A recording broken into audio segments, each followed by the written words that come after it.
My husband stood up at our Thanksgiving dinner, looked at me with absolute disgust, and told his mother he could no longer stay married to a woman who earned less in a year than he paid in monthly taxes. He threw the divorce papers on the table right next to the roasted turkey. His family laughed. They told me to take my meager community center salary and walk away quietly. I nodded, picked up a pen, and agreed to everything. What my husband did not know was that the very building his multi-million-dollar company leased, the anonymous angel investment that saved his startup, and the massive private equity firm about to acquire his life work all belonged to me. By making me sign those papers, he handed me the legal right to take it all back. I am Zora, 35 years old, and I'm about to tell you how silence became my most expensive weapon. Before I continue this story, let me know where you are watching from in the comments below. Hit that like button and subscribe if you have ever had to sit quietly while arrogant people underestimated your worth. The sound of shattering crystal brought the entire dining room to a dead halt. I did not even flinch. I just looked down at the shards of my Baccarat wineglass scattered across the imported Persian rug. The dining room of our Chicago penthouse was supposed to be a sanctuary of warmth tonight. Floor-to-ceiling windows offered a sweeping view of the city skyline, snow gently falling against the glass. The table was a masterpiece of culinary excess, featuring truffles, caviar, and artisan sides prepared by a private chef. It was meant to be a celebration of Black excellence, a gathering of the ascending elite. Instead, it was my execution. Julian, my husband of 7 years, stood at the head of the table. His chest was heaving under his custom-tailored Tom Ford suit.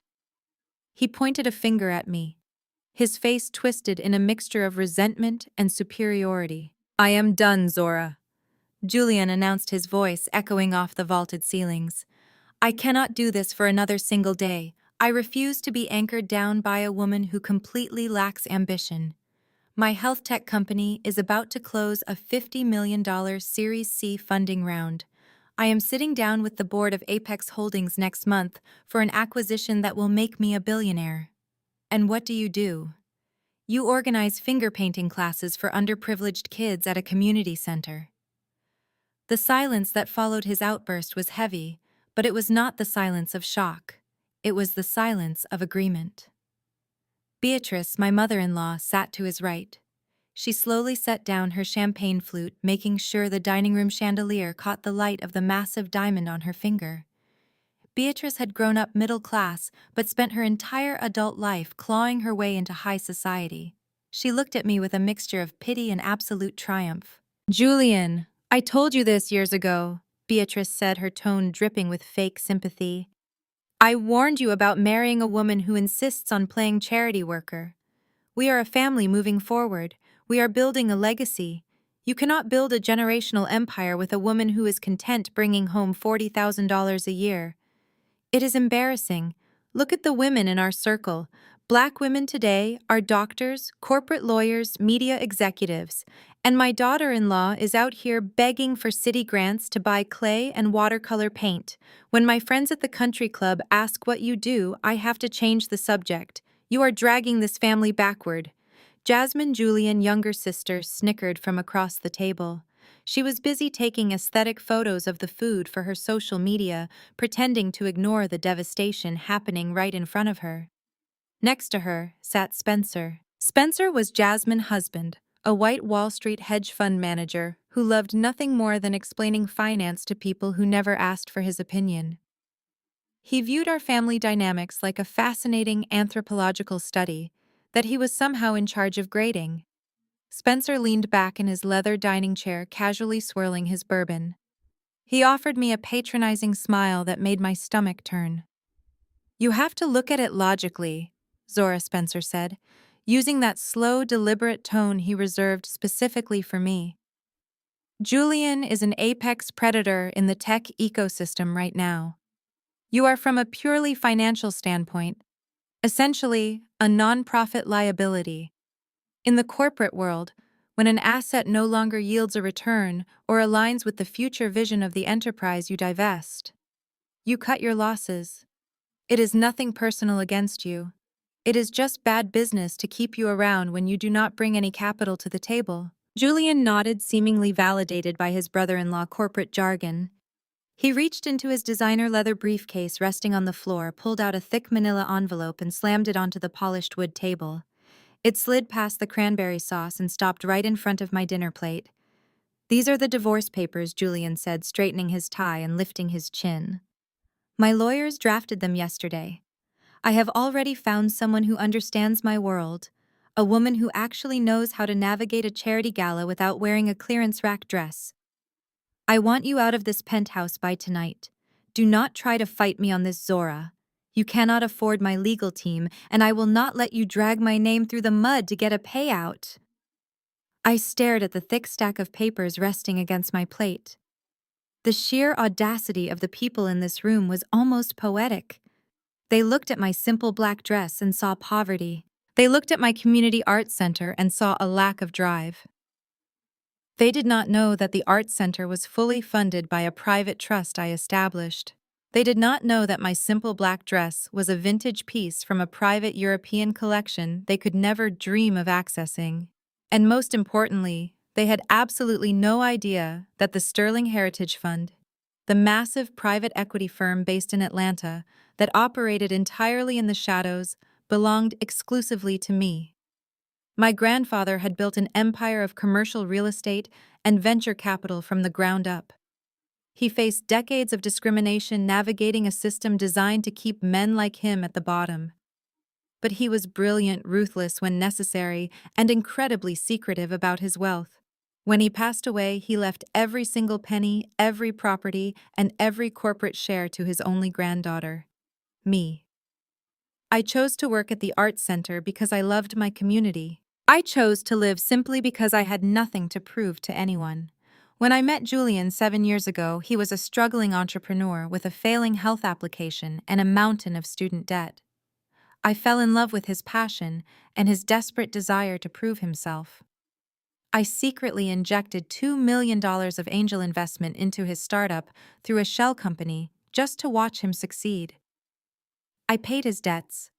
I quietly bought the commercial building his company leased so his rent would mysteriously never increase. I gave him the world completely unseen so his fragile ego would not be bruised. And this was how he repaid me. By standing over a Thanksgiving table, flanked by a mother who worshipped superficial status and a white brother-in-law who treated our family like an investment portfolio, telling me I was worthless. They were waiting for me to cry. Beatrice had a smug little smile playing on her lips, ready to offer me a tissue and a condescending pat on the shoulder. Jasmine had her phone resting on her lap, her thumb hovering over the screen, likely waiting to record my breakdown to send to her group chats. Spencer was checking his expensive watch, probably calculating how quickly they could get back to eating their expensive turkey once the poor wife was officially discarded. I did not cry. I did not scream. I did not flip the table or throw my plate at Julian's perfectly groomed face. Instead, I took a deep breath, letting the scent of roasted herbs and expensive cologne fill my lungs. I reached into my purse and pulled out my favorite pen.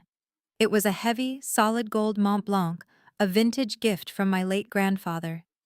Spencer narrowed his eyes at it, probably wondering if it was a cheap knockoff I bought online. I unscrewed the cap. The metal felt cool and grounding against my skin. I looked up at Julian.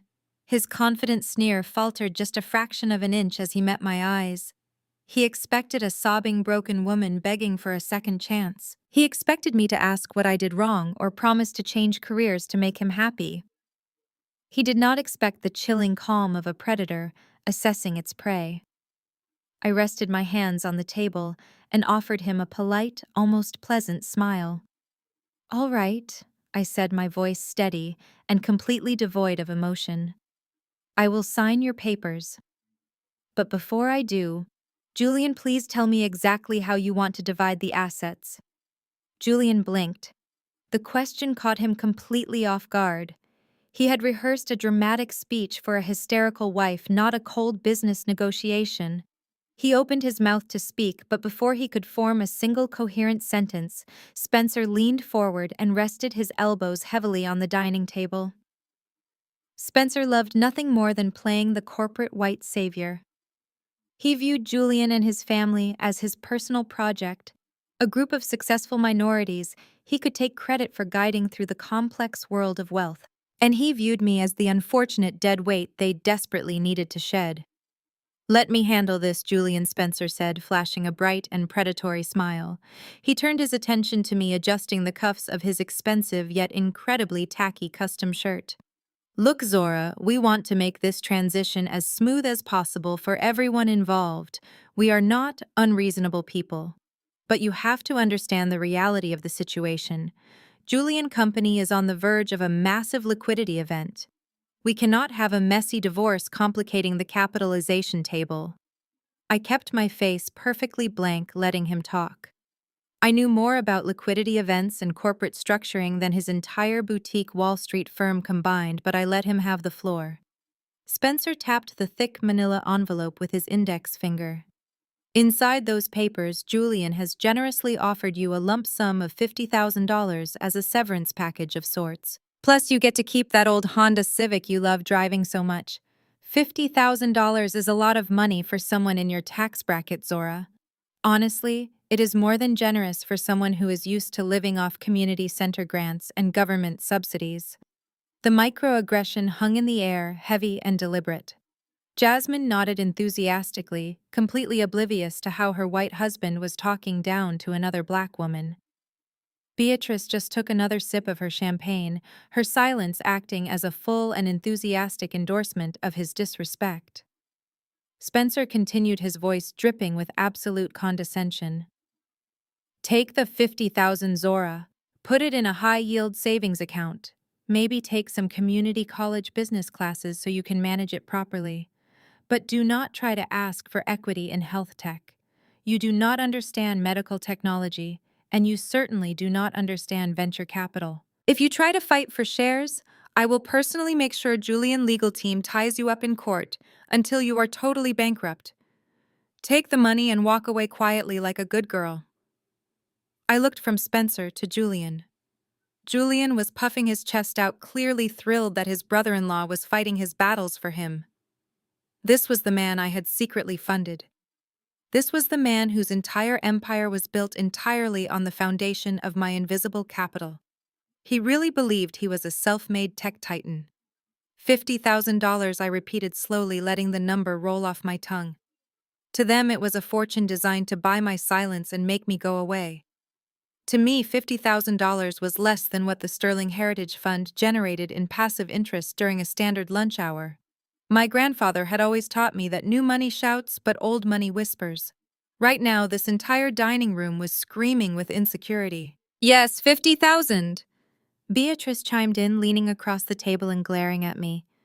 "Be smart for once in your life, Zora. Julian built this company with his own bare hands, working late nights, while you were painting murals with neighborhood kids. You do not deserve a single share of his hard work. Sign the papers, take the check, and go find an apartment in a neighborhood more suited to your actual income level." I looked down at the divorce agreement resting in front of me. It was a standard and highly aggressive contract designed to intimidate a spouse who did not know their legal rights. Page 4 contained the exact clause I was looking for: the waiver of all marital assets and claims to Julian current and future business ventures.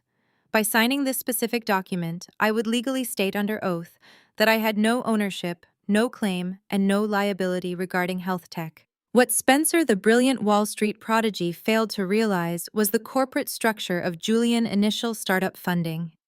When I secretly invested $2 million to save health tech from bankruptcy 3 years ago, I did not do it as a supportive spouse. I did it through a heavily shielded venture capital subsidiary of my family trust. The investment was structured as a convertible note with a toxic debt recall clause.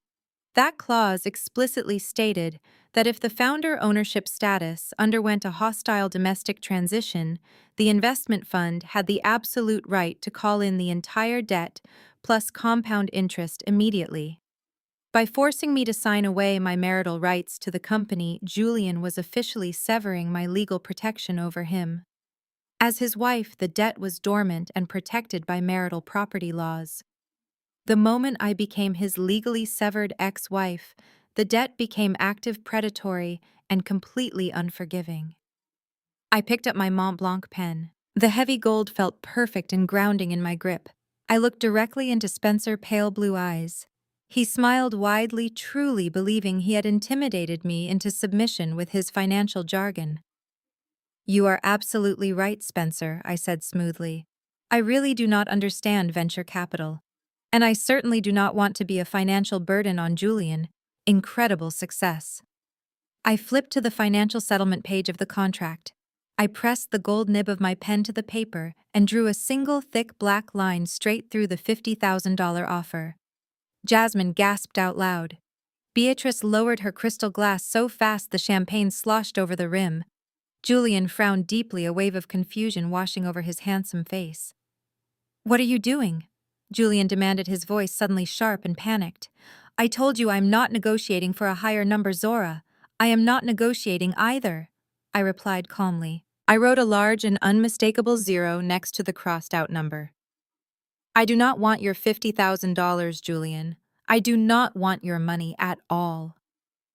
I flipped to the final signature page, smoothed the thick paper with my left hand, and signed my name with a fluid and elegant flourish.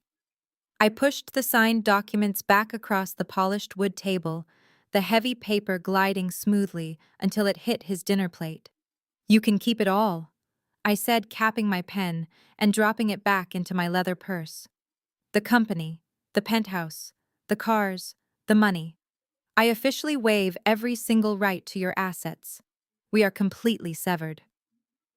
For a long moment, the grand dining room was dead silent. The only sound was the wind howling against the floor-to-ceiling windows. They could not comprehend what had just happened. They had prepared for a screaming match, a tearful plea, a bitter fight over pennies and pride. They had not prepared for absolute and immediate surrender. Then the laughter started.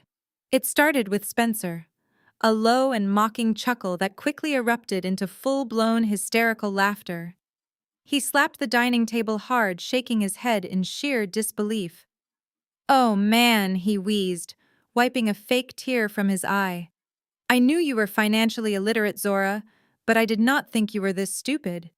You just walked away from 50 grand out of pure, stubborn pride." Jasmine joined in, her high-pitched giggle echoing off the glass windows. "She is trying to be a martyr, Spencer. Just let her. She will be crying in a cheap motel room by tomorrow morning when she realizes pride does not pay the rent in Chicago." Julian exhaled a massive sigh of relief. His chest deflated and the rigid tension left his shoulders entirely. He looked down at the signed papers like they were a winning lottery ticket. He actually believed he had won the war. He believed he had outsmarted me, outplayed me, and successfully protected his soon-to-be billionaire status from a greedy wife. Beatrice just shook her head, a look of profound disgust settling on her face. "Well," she muttered loudly, "at least the trash took itself out without making a mess on my carpet. Now, Julian, call your corporate lawyers first thing in the morning and get this filed immediately before she wakes up and realizes what a massive mistake she just made."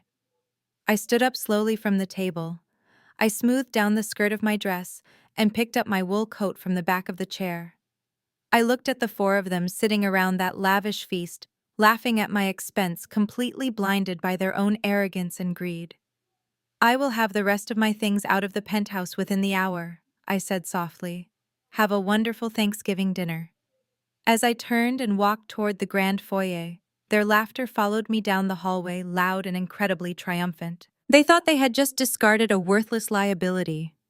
They thought they had secured their fortune and eliminated the one thing holding their family back. I kept my face perfectly still and expressionless until I reached the private elevator. Only when the heavy oak doors closed behind me did I allow a slow, dangerous smile to form on my lips.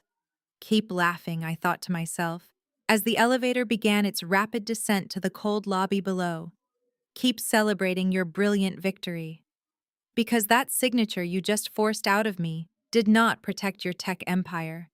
It just stripped away the very last shield keeping you from total financial ruin." Our Chicago penthouse was a sprawling duplex. The private elevator did not take me to the lobby just yet. It dropped me down to the lower residential floor where the master suite was located. The heavy oak doors slid open, and I stepped out into the quiet hallway.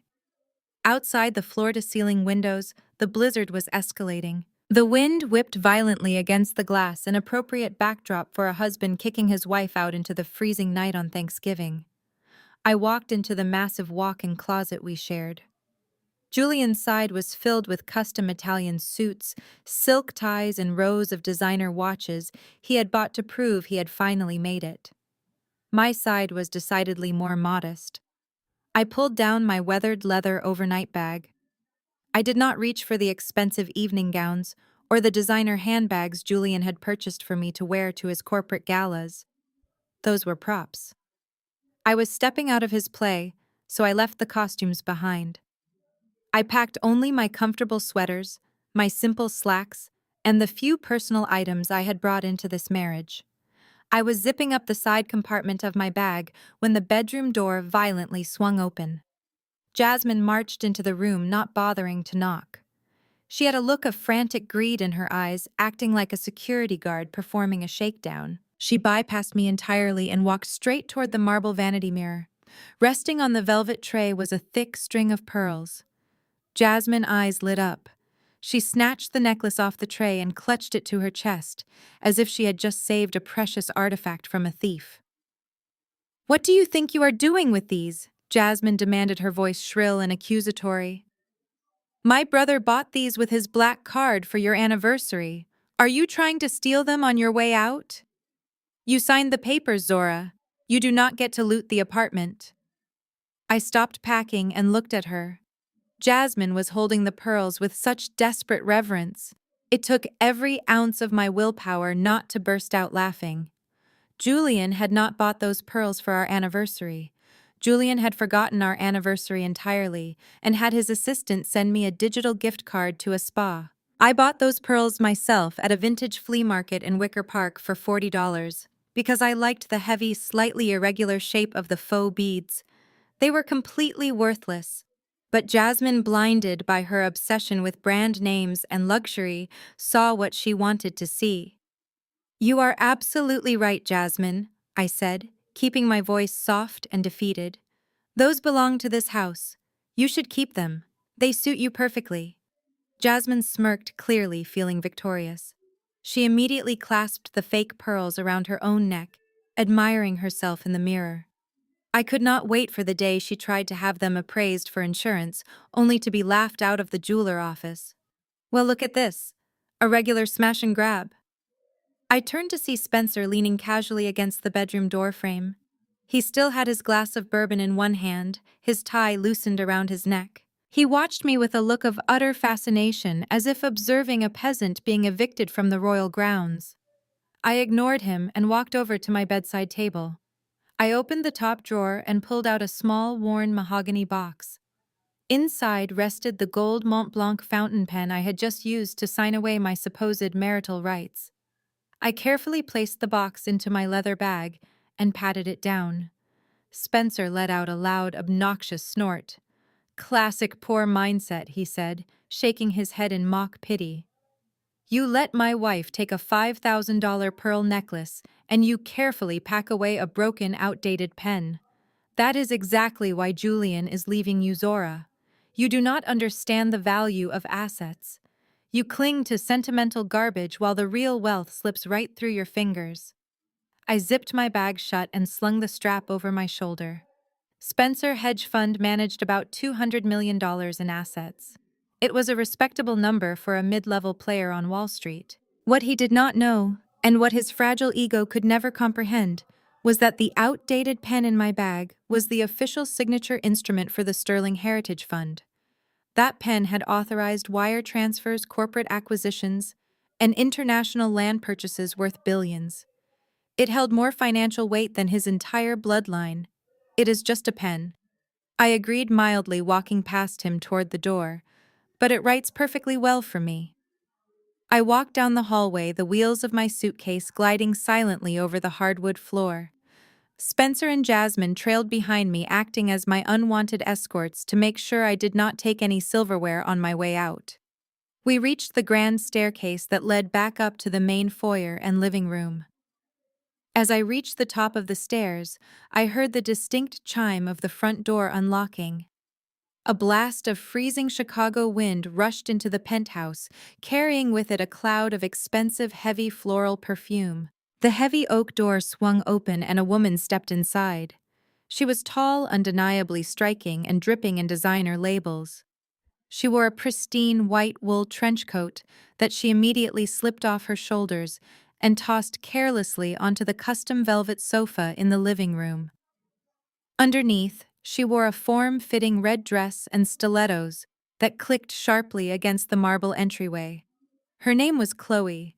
She was the newly appointed director of public relations for health tech, and it was immediately obvious she was managing much more than just Julian public image. Chloe barely glanced in my direction. Her eyes scanned my simple wool sweater and my scuffed leather overnight bag before she curled her perfectly glossed lips into a dismissive smirk. "Oh, Julian," Chloe purred, walking right past me as if I were a piece of invisible furniture. She wrapped her arms around my husband's neck and pressed a kiss to his cheek. "I thought you said you would have the cleanup finished by the time I got here. The interior design team is coming tomorrow morning to measure the closets. We really need to clear out the dead weight so we can breathe in this place." "I am taking care of it right now, baby," Julian said, wrapping his arm around her waist. He looked over at me, his chest puffed out with arrogant pride. "Zora just signed the papers. She is on her way out." I stood there gripping the handle of my overnight bag. I did not feel a trace of jealousy. I did not feel a broken heart. I only felt a profound, chilling sense of disgust. This was the man I had sacrificed millions of dollars to protect. A man so fundamentally weak that he had his mistress walk into our home the exact same night he forced his wife to sign divorce papers on Thanksgiving. "Hurry it up, Zora!" Jasmine called out from the top of the stairs, her fingers still proudly touching the fake pearls around her neck. "You are tracking snowmelt onto the imported rugs with those cheap boots. Spencer and I still have half a bottle of wine to finish." Julian tilted his head toward the front door. "You heard them. Leave. And do not even think about coming back to beg when my company closes the Series C funding round next month. $50 million, Zora. That is what my vision is worth. That capital will take health tech to a level you cannot even comprehend. And right after that, Apex Holdings is buying the entire operation. I am about to be a billionaire, a titan in the medical tech industry. And you are going to go right back to that pathetic community center to worry about how to pay your grocery bill." He snapped his fingers loudly. Two private building security guards immediately stepped out from the hallway. They were familiar faces. In fact, they were men I had personally vetted and hired through my anonymous property management shell company. They looked at me with deep confusion, hesitating to step forward. "Take her bags and throw them out on the curb," Julian ordered, using the tone of a man who truly believed he owned the world. "And make sure her security fob is deactivated immediately.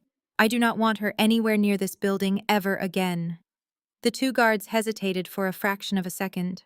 One of them made brief eye contact with me, silently asking for permission. I gave him a barely noticeable nod. I needed to maintain my cover. Relieved, they stepped forward, gently taking my leather bag from my hand with far more respect than Julian had commanded. I walked out the heavy oak door, leaving behind the penthouse I had secretly purchased with cash, but never truly called a home. As I stepped into the private elevator, I heard Spencer's voice echo from the living room, loud and sycophantic. "Pop that champagne, Julian. You just dropped a terrible investment. The future belongs to us." The heavy doors slid shut, cutting off their laughter. The elevator descended rapidly. I walked through the grand lobby past the concierge desk where the staff looked at me with quiet pity as I followed my luggage out the door. The automatic glass doors pushed me out into the freezing Chicago night. The blizzard was at its peak. The wind howled through the skyscrapers, whipping icy snowflakes violently against my face.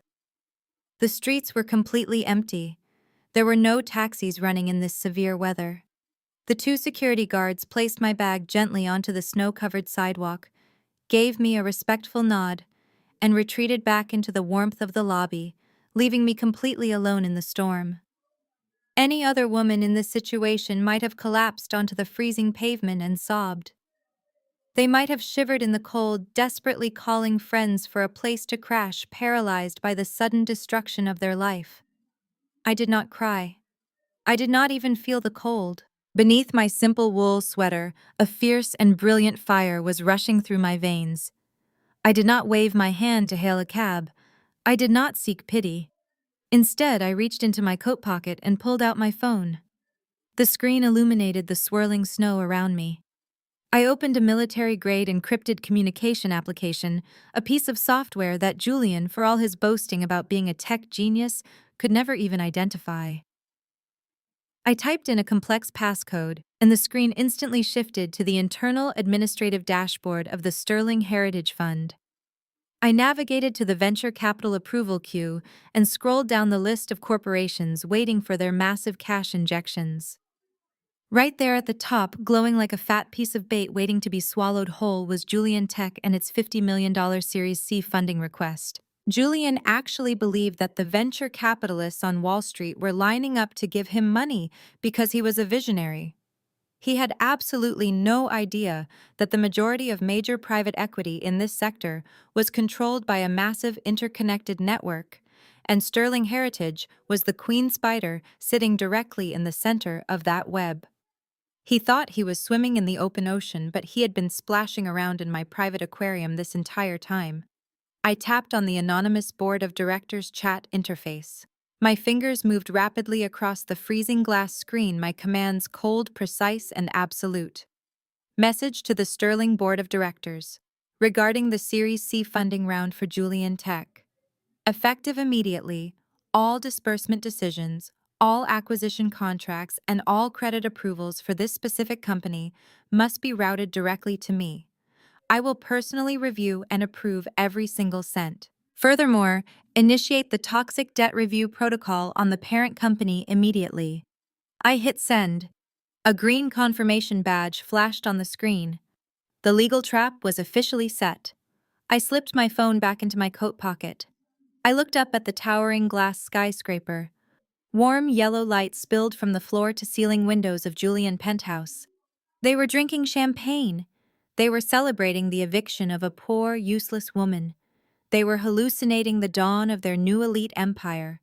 They had absolutely no idea that right here, standing in the middle of a Chicago blizzard, the woman they had just thrown onto the street was holding the absolute power to erase their entire existence.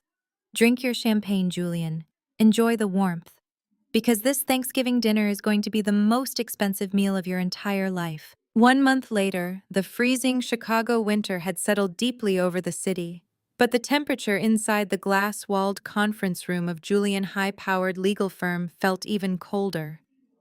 I sat in a stiff leather chair wearing the same simple wool coat I had worn the night I was kicked out of my own home. I had deliberately chosen not to wear any makeup. I tied my hair back in a basic, unassuming style. I wanted them to see exactly what they expected to see.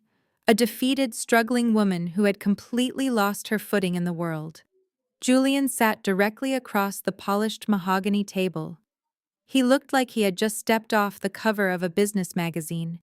He was wearing a bespoke navy suit, his hair perfectly lined up, exuding the smug confidence of a man who believed he was weeks away from securing a $50 million valuation.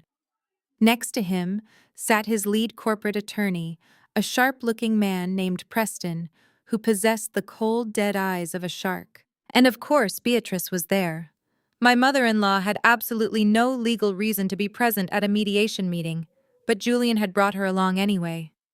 She sat with her posture perfectly rigid, draped in cashmere, her designer handbag resting on the table, as if it were a physical barrier between her wealth and my supposed poverty. Before we officially finalize the separation of assets, Mr. Preston said, his voice slick and perfectly practiced. We have one final addendum that requires your signature, Zora. It is a standard non-disclosure and financial waiver, specifically tailored to protect health tech during its current transitional phase. Preston slid a crisp, newly printed document across the table. I did not reach for it. Instead, my legal representation leaned forward to examine the paper. When I received the notice for this meeting, I could have easily sent the ruthless, terrifying legal team that managed the Sterling Heritage Fund. I could have sent lawyers who would have made Preston weep in his expensive suit, but that would have ruined the surprise. Instead, I hired Mr. Abernathy. Mr. Abernathy was a 72-year-old semi-retired attorney who operated out of a tiny cluttered strip mall office. He wore a rumpled brown suit that smelled faintly of mothballs and stale coffee. He had thick wire-rimmed glasses that kept sliding down his nose, and his hands shook slightly as he fumbled with the paperwork. He looked completely out of his depth, which was exactly why I hired him. I needed Julian to feel an overwhelming sense of superiority. Abernathy adjusted his glasses and squinted at the document. "Well, now let us just take a little look here," he mumbled, his voice carrying a slight nervous quaver. He dropped his pen awkwardly, apologizing as he ducked under the table to retrieve it. Beatrice rolled her eyes so hard I thought she might injure herself. She reached into her designer purse, pulled out a plastic card, and tossed it across the table. It landed right in front of me with a sharp clack. It was a $100 gift card to a discount grocery store. "Go buy yourself some decent food," Zora Beatrice said, her voice dripping with venomous pity. "You look absolutely haggard.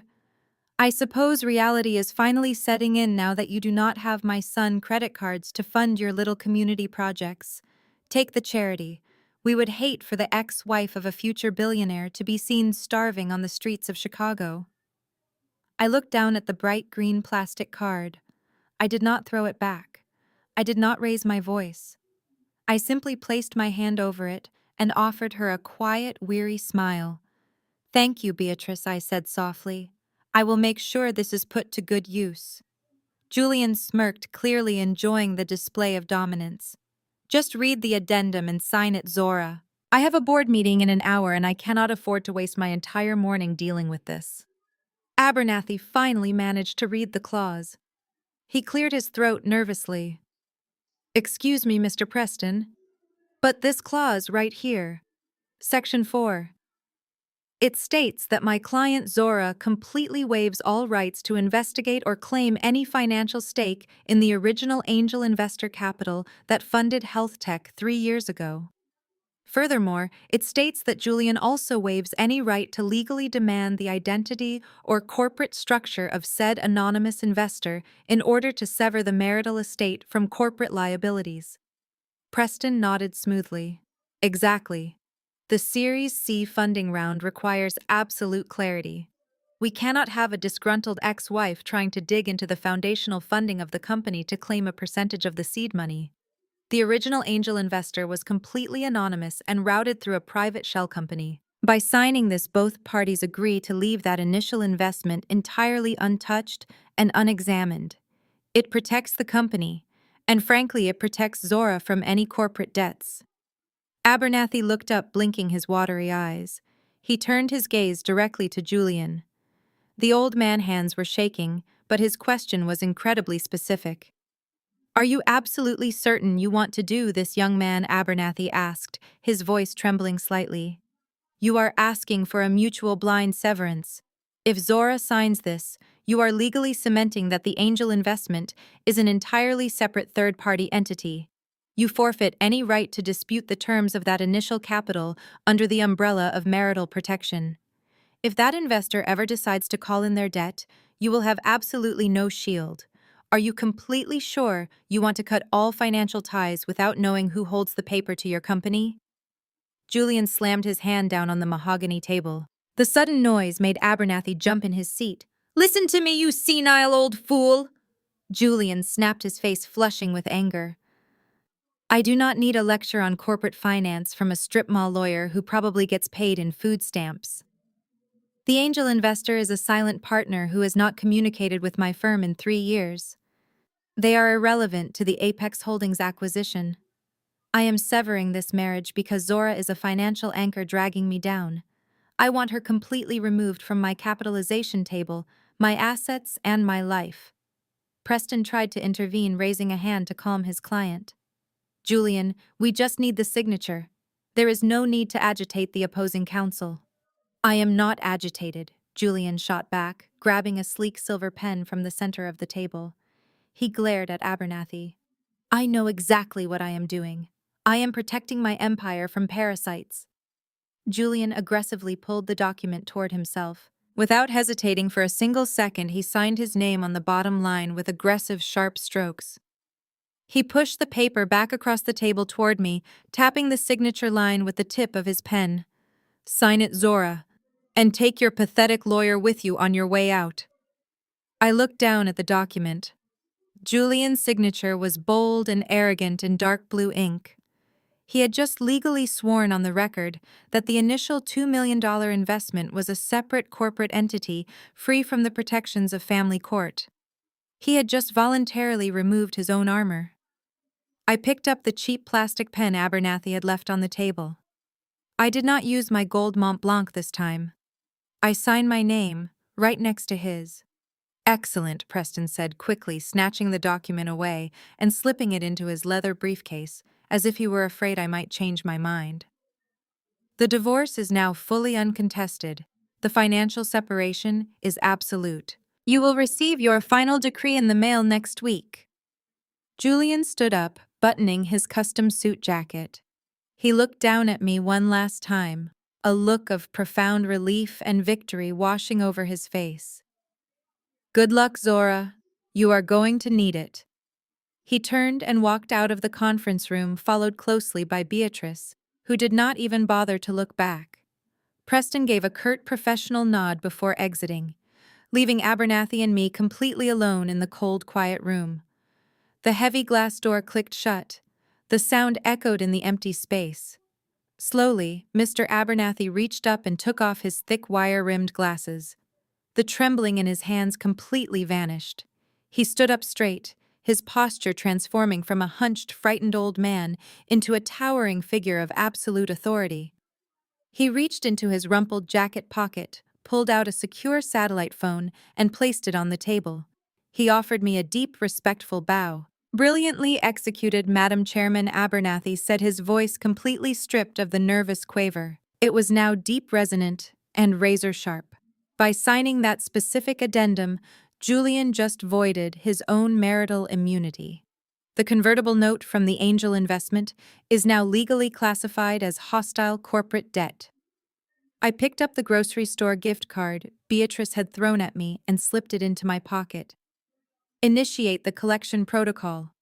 Abernathy, I commanded, my voice echoing the coldness of the room.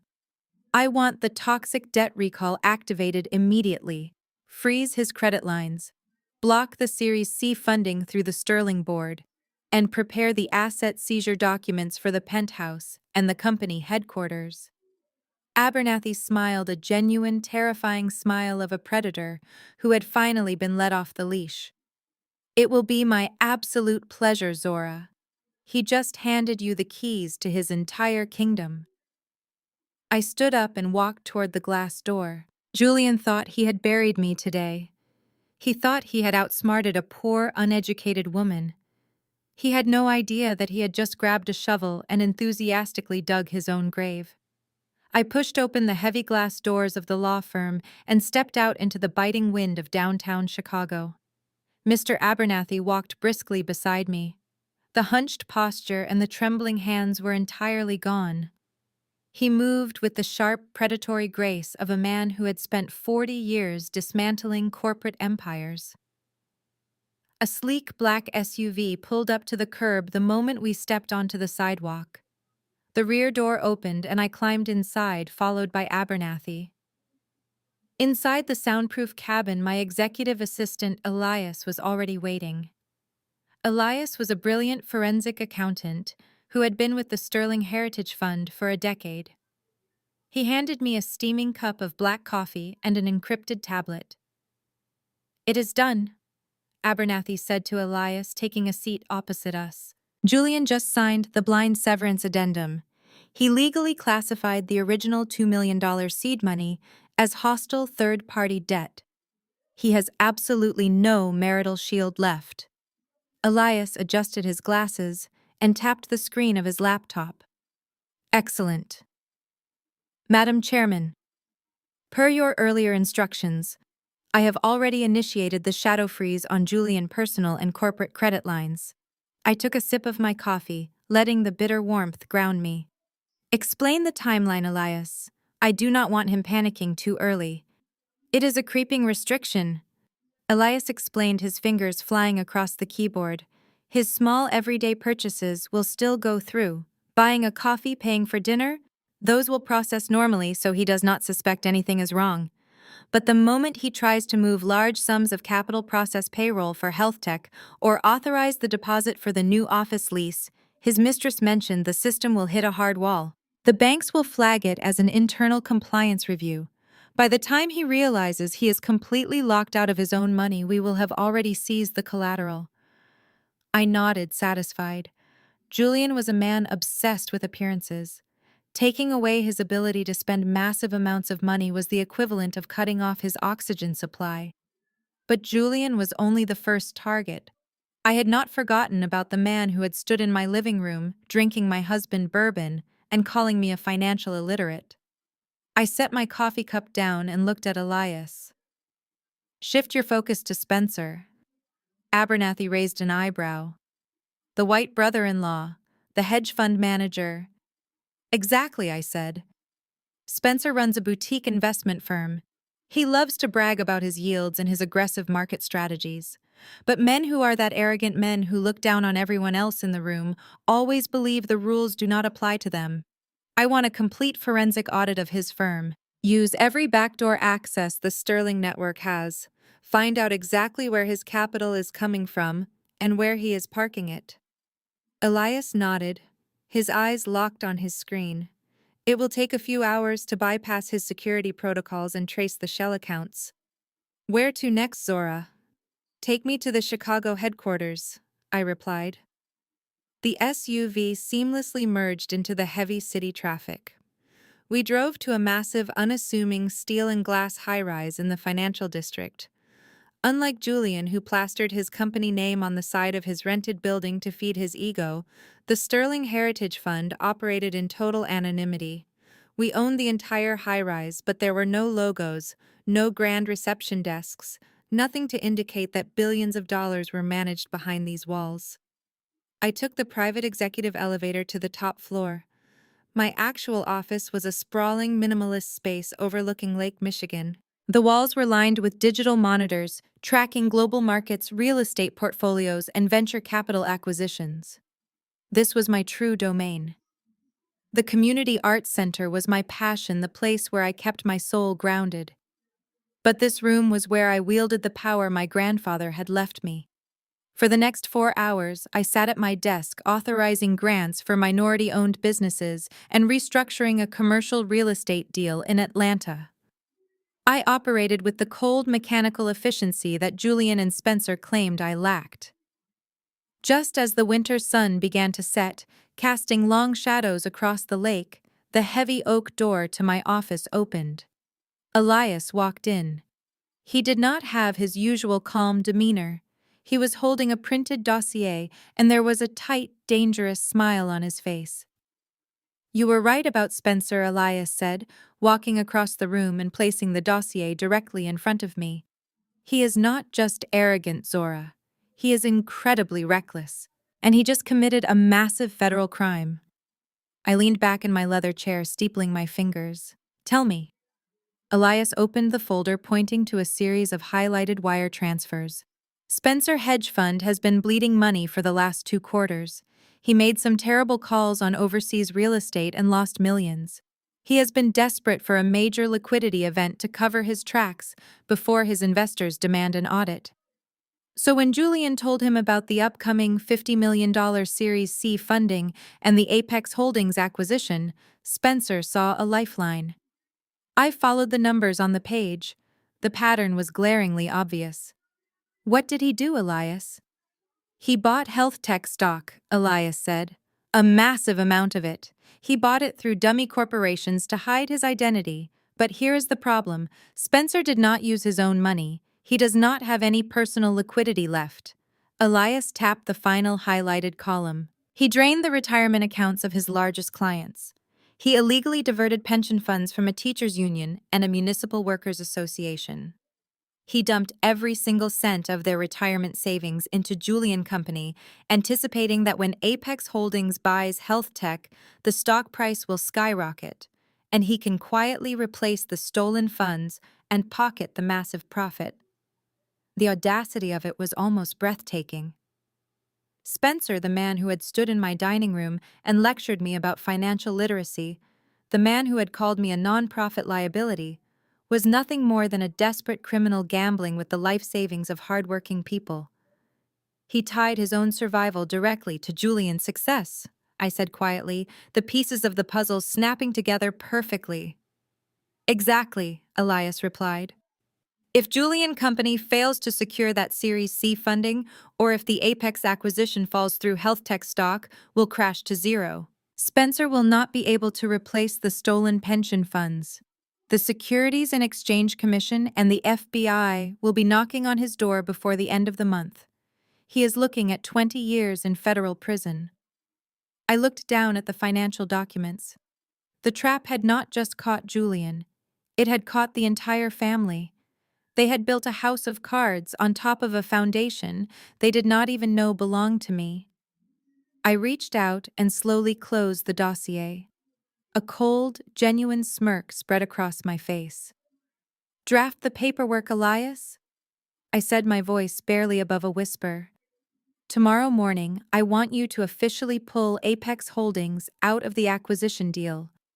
And then contact our legal team. It is time to foreclose on Julian Tech Empire. Let us see how loud Spencer laughs when he realizes his brother-in-law is bankrupt and the FBI is waiting for him in his lobby. 3 months passed. The creeping financial restrictions we placed on Julian were entirely invisible to his massive ego. He assumed the minor banking glitches and delayed wire transfers were just the usual corporate red tape. He was too busy planning his victory lap to notice the ground crumbling beneath his expensive Italian leather shoes. Spring had finally thawed the freezing Chicago air, but the atmosphere inside the lobby of the health tech headquarters was blazing with artificial warmth. Julian had rented out the entire ground floor of my skyscraper to host a massive press gala. He was celebrating the impending $50 million acquisition by Apex Holdings, a deal that, unbeknownst to him, I had ordered my board of directors to stall until this exact night. The lobby was completely transformed. Red velvet ropes guided local politicians, tech bloggers, and venture capitalists toward a towering champagne fountain. Flashbulbs illuminated the room as photographers snapped pictures of Chicago's newest corporate elite. Standing directly in front of a massive floral wall bearing his company logo was Julian. He wore a custom velvet tuxedo jacket, flashing his $1 million smile for a camera crew from a major financial news network. Next to him stood Beatrice, dripping in diamonds, that I knew for a fact she had purchased on high-interest credit. She was speaking animatedly to a reporter, waving her hands to emphasize her words. Spencer was hovering right over her shoulder, practically shoving his face into the camera frame to ensure his presence was documented. I walked through the revolving glass doors of the lobby. I had just come from a morning session at the Community Arts Center, so I was dressed in a simple beige trench coat, dark slacks, and sensible flat shoes. I carried no designer handbag, only a plain leather portfolio tucked under my arm. To the untrained eye, I looked like a lost pedestrian who had accidentally wandered into a private celebrity event. But to the security guards stationed around the perimeter, the men who actually received their paychecks from my anonymous shell company, I was the absolute authority in the room. They saw me enter and immediately straightened their posture, but I gave them a subtle hand signal to stand down and remain quiet. I stood at the edge of the red carpet, watching the spectacle unfold. Julian was answering a question from a blonde reporter holding a microphone. This acquisition is not just a victory for health tech, Julian projected, making sure his voice carried across the echoing lobby. It is a milestone for the new generation of Black entrepreneurs. We are breaking barriers. We are proving that with relentless ambition and the right inner circle, You can build an empire from the ground up without relying on handouts. Beatrice nodded proudly, wiping a fake tear from her eye. My son has always had a visionary mindset. He refused to let anything or anyone hold him back from his destiny. We trim the dead weight from our lives and look at the bountiful harvest we are reaping today. Spencer leaned into the microphone, flashing his perfectly bleached teeth. As his financial advisor and brother-in-law, I can tell you that Julian represents the pinnacle of modern investment strategy. We navigated a highly aggressive market and secured a valuation that is going to disrupt the entire medical technology industry. The sheer hypocrisy was suffocating. Julian claiming he built his empire from the ground up while standing directly on $2 million of my secret capital. Beatrice talking about trimming dead weight while her own lavish lifestyle was funded entirely by Julian depleting his corporate accounts. And Spencer, the man who had stolen pensions from school teachers to buy fraudulent stock, lecturing the press about modern investment strategy. I took a step forward, crossing the velvet rope and stepping onto the plush red carpet. My flat shoes made no sound, but my presence sent an immediate ripple through the crowd. A photographer bumped into me, muttering an annoyed apology before rushing past to get a better angle of the champagne tower. Julian was the first to notice me. His million-dollar smile instantly vanished, replaced by a look of sheer, unadulterated panic. He blinked rapidly as if hoping I was just a hallucination brought on by the flashing cameras. He grabbed Spencer by the arm, his fingers digging into the expensive fabric of his brother-in-law suit. Spencer followed Julian's gaze, and his face contorted into a sneer of absolute disgust. Beatrice turned around a second later. She actually gasped out loud, taking a dramatic step back so she would not be photographed in the same frame as me.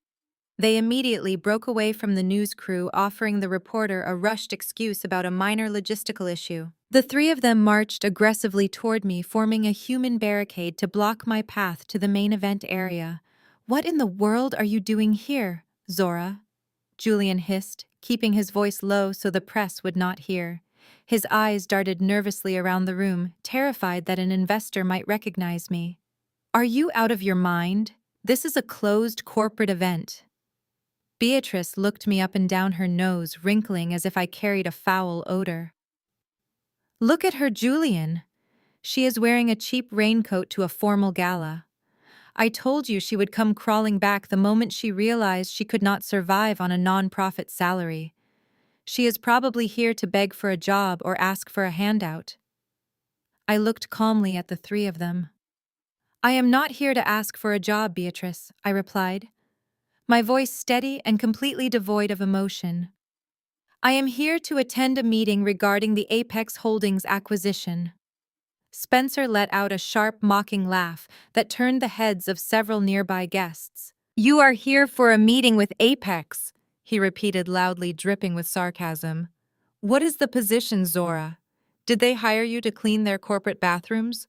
Are you here to empty the trash cans before the real executives arrive to sign the paperwork?" Julian stepped closer, invading my personal space in an attempt to intimidate me. "Listen to me very carefully, Zora. The chief executive officer of Apex is arriving any minute. If he walks in and sees my ex-wife making a scene in a trench coat, it will ruin my professional image. I am not going to let your pathetic jealousy destroy the biggest day of my life." I did not step back. I simply adjusted my grip on my leather portfolio and looked directly into his panicked eyes. "I do not think the CEO of Apex will mind my attire, Julian." That was the breaking point for Spencer. His face turned a deep shade of red, enraged by my absolute refusal to cower before him. He viewed my calm demeanor as an insult to his authority. He turned around and aggressively waved his hand at the two security guards standing near the front entrance. "Hey, Spencer," barked his voice, booming over the ambient chatter of the lobby and drawing the attention of the reporters. "Security, get over here right now. Where is your perimeter control? Do not let this kind of person stand around and dirty our red carpet. Grab her bags and escort her off the premises before I have you both fired." The two security guards did not move a single muscle. Spencer stood there, his face turning an even deeper shade of crimson, expecting the guards to rush forward and drag me out by my arms. When they remained completely stationary, keeping their eyes locked straight ahead, Spencer let out an exasperated breath. He assumed they were just incompetent or afraid of causing a physical altercation in front of the press. Julian realized that a shouting match in the middle of his red carpet would ruin his perfect media narrative. He needed to defuse the situation, but his ego demanded that he humiliate me in the process. He stepped in front of Spencer, holding up a hand to signal his brother-in-law to stand down. "Let me handle this," Julian said smoothly, plastering on a fake patronizing smile for the benefit of any reporters watching from a distance. Julian reached into the inner pocket of his velvet tuxedo jacket and pulled out a sleek designer money clip. He peeled off a crisp $100 bill. He held it up between his index and middle finger, making sure the people around us could see exactly how much money he was casually throwing away. "Listen to me, Zora," Julian said, dropping his voice into a tone usually reserved for speaking to a slow child. "I do not have the time or the patience to deal with your bitter obsession right now. The anonymous chief executive officer of Apex Holdings is arriving in less than 10 minutes to sign the final acquisition papers. This is the most important moment of my entire life. I am not going to let you embarrass me by standing around here looking like a vagrant." He casually tossed the $100 bill. It fluttered through the air and landed perfectly at the tip of my sensible flat shoes. "Take that," Julian commanded, waving his hand toward the basement stairs. "Go down to the cafe on the lower level and buy me a black Americano. Buy yourself something hot to drink too. Stay down there until the press event is completely over. If you behave and stay out of sight, maybe I will let you keep the change. Do not ruin this for me, Zora." Beatrice let out a soft, approving chuckle. Spencer crossed his arms, smirking down at the fallen bill. They were waiting for me to break. They were waiting for me to either scream in rage, which would get me arrested, or bend down and pick up the money, which would cement my status as a pathetic beggar. I looked down at the green paper resting on the polished marble floor. Then I looked back up into Julian's eyes. There was no anger in my gaze. There was only a profound, freezing emptiness, the kind of look a landlord gives to a tenant who is completely unaware that the wrecking ball is already swinging toward their roof. I did not bend down.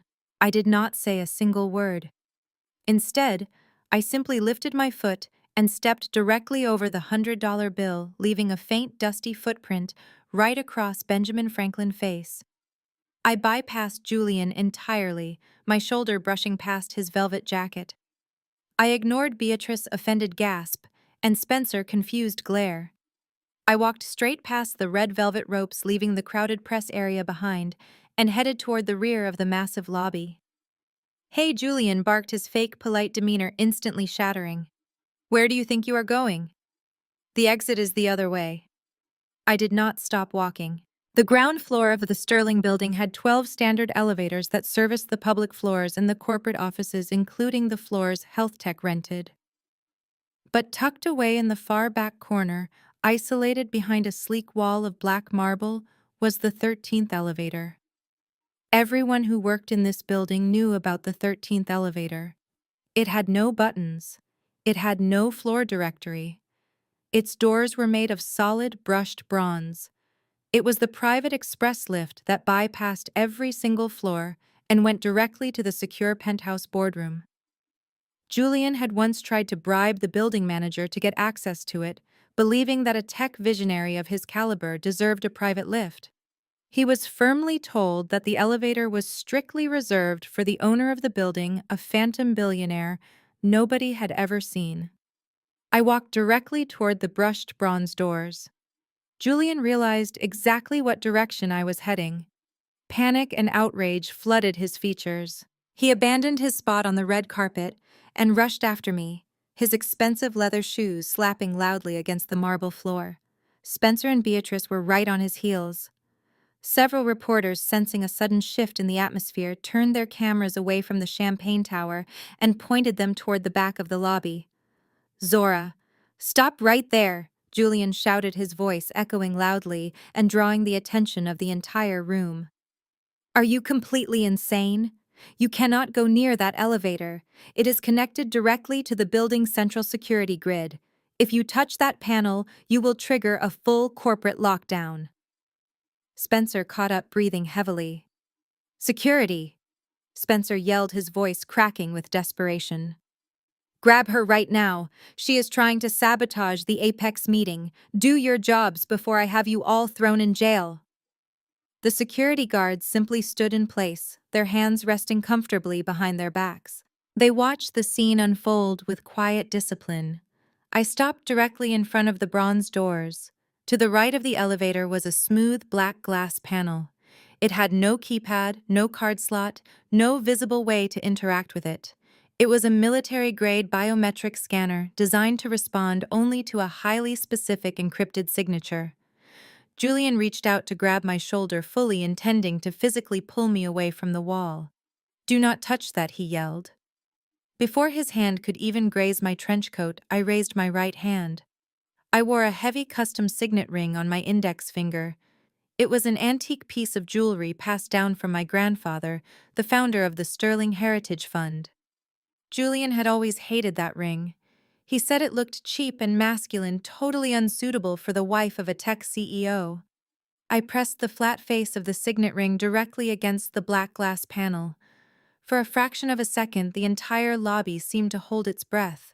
Julian froze, his hand suspended in midair.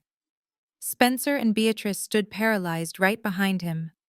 A soft, melodic chime echoed from the wall.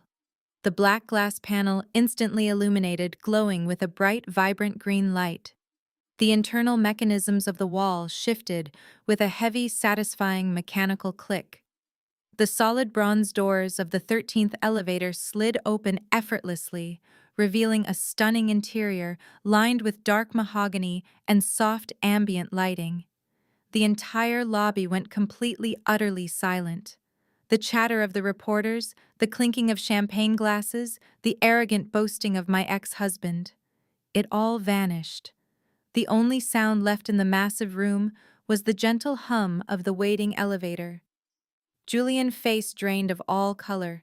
He stared at the open elevator, then stared at my hand, and finally slowly dragged his gaze up to meet my eyes. His jaw was slack. His mind was desperately trying to process an equation that completely shattered his reality. I turned to face him, standing in the threshold of the most exclusive space in the city. I offered him a polite, chilling smile. "You should go pick up your money, Julian," I said softly, my voice carrying clearly in the dead silence of the room. "You are going to need every single cent of it very soon."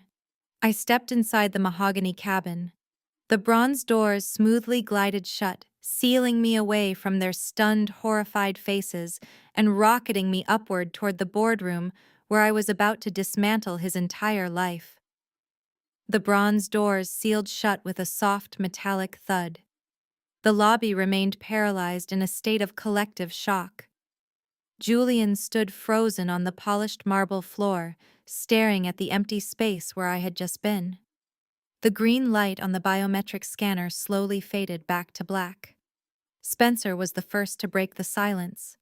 He marched up to the wall and began aggressively tapping the dark glass panel, completely baffled. "How did she do that?" he demanded, his voice cracking with frustration. "Did she steal an executive keycard? Security, go up there and arrest her immediately." But the security guards did not move a single muscle.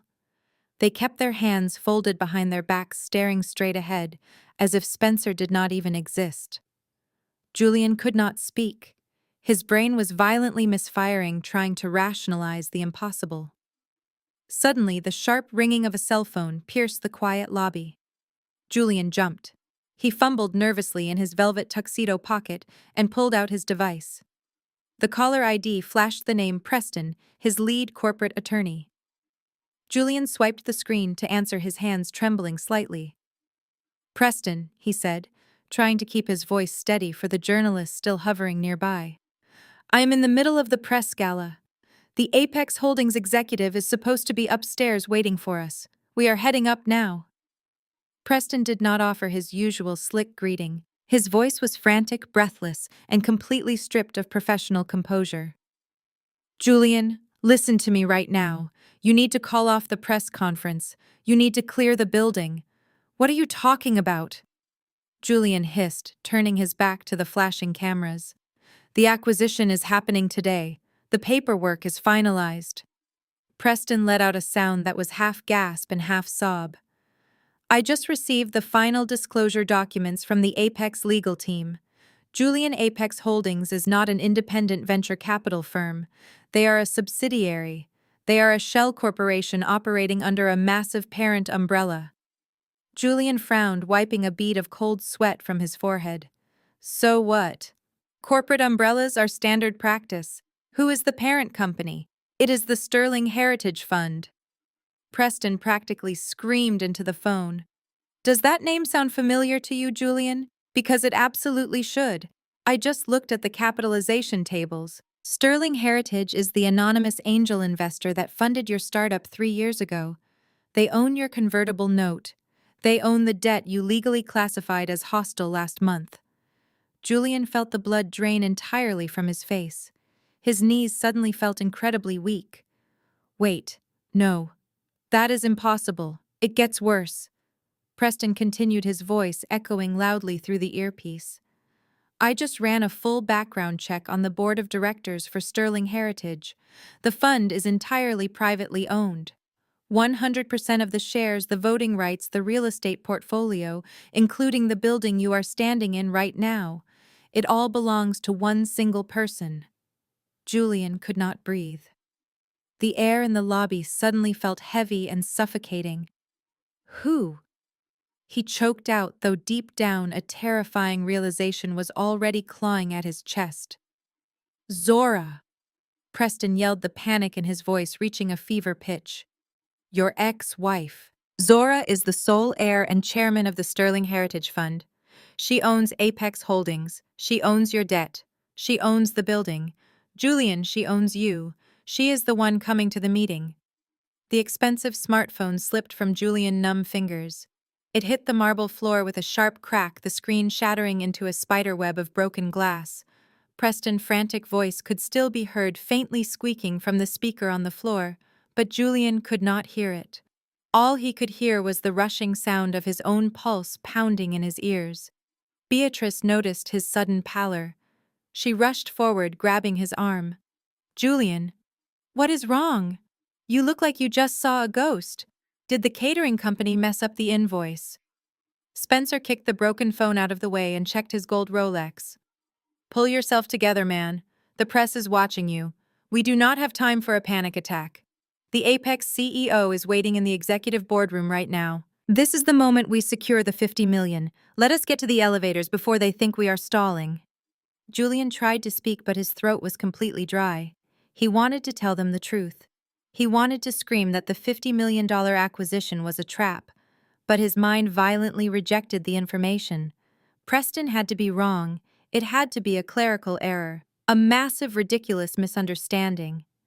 Zora was a broke community center worker. She could not possibly be the phantom billionaire of Chicago. It was logically impossible. Spencer grabbed Julian by the shoulder and forcibly steered him toward the bank of standard corporate elevators. Beatrice followed closely behind, fixing her hair and adjusting her diamond necklace. Smile for the cameras, Beatrice whispered sharply to her son. Walk like a billionaire. Do not let these reporters see you sweat.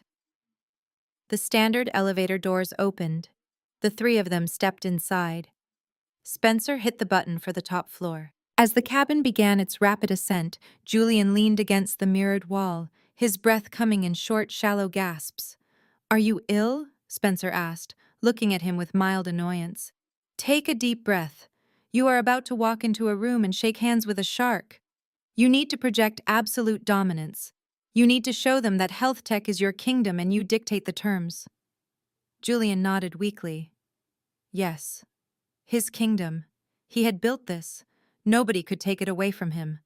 He repeated the lie in his head over and over again, using his own arrogance to violently suppress the terrifying reality of Preston's phone call. The elevator chimed. The doors slid open to reveal the top-floor executive suite. This was a floor Julian rented, but the grand boardroom at the end of the hall was a shared corporate space reserved for high-level acquisitions. 2 towering security guards stood on either side of the heavy frosted glass doors leading into the boardroom. They wore tailored black suits and earpieces. As Julian Spencer and Beatrice approached, the guards did not ask for identification. They simply reached out and pulled the heavy glass doors open in perfect synchronization. "Step inside," one of the guards said, his voice deep and commanding. "The chairman is expecting you." Spencer practically vibrated with excitement. He adjusted his tie and marched into the room first, ready to pitch his brilliant financial strategies. Beatrice followed, her chin held high, ready to charm the mysterious executive. Julian walked in last, his legs feeling like they were made of lead. The boardroom was breathtaking. It featured a massive mahogany table that stretched across the center of the room. The entire back wall was a panoramic window overlooking the sprawling Chicago skyline and the dark waters of Lake Michigan. Standing at the far end of the room with her back turned toward the door was a figure looking out over the city. She had shed the simple beige trench coat she wore in the lobby. She was dressed in a razor-sharp, perfectly tailored dark emerald Tom Ford suit that radiated absolute power and wealth. Her posture was impeccable. She looked like a conqueror surveying her territory. Spencer stepped forward immediately, turning on his aggressive Wall Street charm. "On behalf of HealthTech and my own financial advisory firm, I want to formally welcome you to Chicago. We are incredibly eager to finalize this acquisition and merge our visions for the future of medical technology." The figure standing by the window did not rush to turn around. She slowly picked up a heavy gold Montblanc fountain pen from the mahogany table. "The acquisition," the woman said, her voice echoing smoothly across the massive room. "That implies a mutually beneficial transaction. But as I recall, I am not here to buy anything. I am here to collect." The woman slowly turned around to face them. Spencer's charming smile instantly melted off his face. Beatrice let out a sharp, choked gasp, stumbling backward until her back hit the frosted glass door. Julian felt the remaining strength leave his body. He grabbed the edge of the mahogany table just to keep himself from collapsing onto the floor. It was me. I stood at the head of the boardroom table, my gold pen resting lightly between my fingers. I looked at the three of them, watching the sheer magnitude of their destruction finally register in their eyes. "Please take a seat, Julian," I said, gesturing toward the empty leather chairs with casual authority. "We have a lot of toxic debt to discuss." I walked slowly toward the leather chair at the head of the table, the seat reserved exclusively for the chairman. No one dared to stop me. The two towering security guards stood as still as stone statues outside the glass doors, completely loyal to the person who actually signed their paychecks. I pulled out the chair and sat down with the relaxed elegance of a queen returning to her throne. Julian was still frozen near the door. His mouth opened and closed as he tried to form a coherent word, but only empty, stammering sounds escaped his throat. His usual arrogant expression had completely collapsed, replaced by sheer terror and profound confusion. "This prank is not funny!" Beatrice shrieked, shattering the heavy silence in the room. She marched forward, her index finger trembling as she pointed it directly at my face. "What on earth are you doing in here, Zora? Who did you bribe to get into this room? Return that expensive suit to whatever store you stole it from and get out of here right now. You are ruining my son's life." "Julian, call the police. This is criminal trespassing." I did not even blink at her pathetic outburst. I calmly reached into the polished leather portfolio that my assistant Elias had prepared for me. I pulled out a thick, heavy dossier and slammed it down onto the center of the mahogany table. The file slid smoothly across the wood and stopped right in front of Julian. "This is not a reality television show, Beatrice," I replied coldly. "And I highly suggest you lower your voice before I have my security team throw you out of my building." "Your building?" Julian finally found his voice. It sounded high-pitched and weak, like a terrified child. "Zora, what is going on? My lawyer just called me. He was saying crazy things. He said you are the head of the Sterling Fund, that you are the person behind Apex Holdings. Your lawyer is paid to deliver the legal truth, Julian." I said, offering a smile that held absolutely no warmth. And the truth is that you were never a self-made tech genius. You never built an empire all by yourself.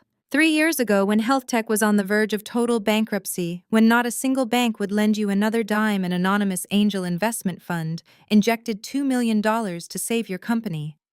That investment fund belongs to me. Julian took a step back, shaking his head frantically. No, that is impossible. You do not have that kind of money. You are just a community center worker. I am the sole heir to the Sterling Heritage Fund, I replied, letting every single word strike him like a physical blow. The community center is my passion, not my livelihood. For the 7 years we were married, I stood in the shadows to protect your incredibly fragile ego. This luxury high-rise building you rent for your headquarters, the place where you just threw a massive press party downstairs, is entirely owned by my real estate management firm. I kept your rent artificially low so your overhead costs would not bankrupt you. I gave you absolutely everything. Beatrice gasped, clutching her chest with both hands as if she were about to faint. She looked at me with wild eyes. The absolute disdain she usually held for me was completely gone, replaced entirely by suffocating dread. And how did you repay me? I continued, locking my eyes onto Julian's pale face. You threw divorce papers at me on Thanksgiving dinner. You kicked me out of the penthouse that I secretly bought with cash. You let your mother trample on me. You let your brother-in-law humiliate me. And you blatantly brought your mistress into our home. You called me poor. You said you could not live with a woman who earned less than you. Zora. I am so sorry, Julian stammered, holding his hands up in a desperate plea. I did not know. I swear to you, I did not know. Can we please talk about this? We are still married. We can fix this. We are not married, Julian. I interrupted, pointing sharply at the dossier on the table. Last month in the mediation room, you laughed at my lawyer and you voluntarily signed the blind severance addendum. You personally classified that $2 million angel investment as a hostile debt from a completely independent third party. With your own signature, you stripped away every single protection you had under marital law. I raised an eyebrow, thoroughly enjoying the utter despair devouring his soul. Do you know how the toxic debt collection protocol of the Sterling Fund works? The exact second you signed that paper, you granted me the absolute legal right to freeze your credit accounts, seize all your shares in health tech, and foreclose on every single asset you used as collateral. This company is no longer yours. The party downstairs is officially over. That is enough. The loud smack of a hand hitting the mahogany table echoed through the room. Spencer stepped forward, his face burning bright red with a mixture of intense rage and humiliation. He leaned heavily on the table, glaring at me, desperately trying to reclaim his position as the powerful white Wall Street executive. He simply could not accept being systematically destroyed by a black woman he had spent years looking down upon. Do you really think you can walk in here and play financial mafia with me? Zora Spencer growled. I do not care how much money you have or what phantom fund you inherited. You cannot just seize a company that is in the middle of a major corporate merger. There are strict legal regulations enforced by the Securities and Exchange Commission. I will call my top-tier lawyers right now. I will sue you in federal court for market manipulation and tortious interference. You will be sitting in a prison cell long before you get to touch a single share of this company. He sneered aggressively, adjusting his suit jacket. He truly believed his financial jargon and aggressive threats would make me back down. Julian and Beatrice looked at Spencer like he was their savior, clinging desperately to this final fragile shred of hope. I stared at Spencer for several long seconds. The tension in the room was so thick it was suffocating. Then I laughed. It was a soft, genuine, and deeply mocking laugh. Well said, Wall Street boy, I said smoothly, reaching into my leather portfolio one more time. I love a man who understands securities law. So let us talk about the law. I pulled out a second file. It was much thinner than the first, but it carried a far more lethal strike. I tossed it directly across the table towards Spencer. It slid smoothly over the polished wood and bumped right against his chest. Let us talk about cooking the books, I said, my voice as cold and sharp as a razor blade. Let us talk about how you secretly drained the retirement accounts of public school teachers and union workers who trusted your firm with their life savings. Let us talk about how you took those stolen pension funds and pumped them into health tech stock through dummy corporations, praying that this fake Apex acquisition would help you cover up your massive deficit.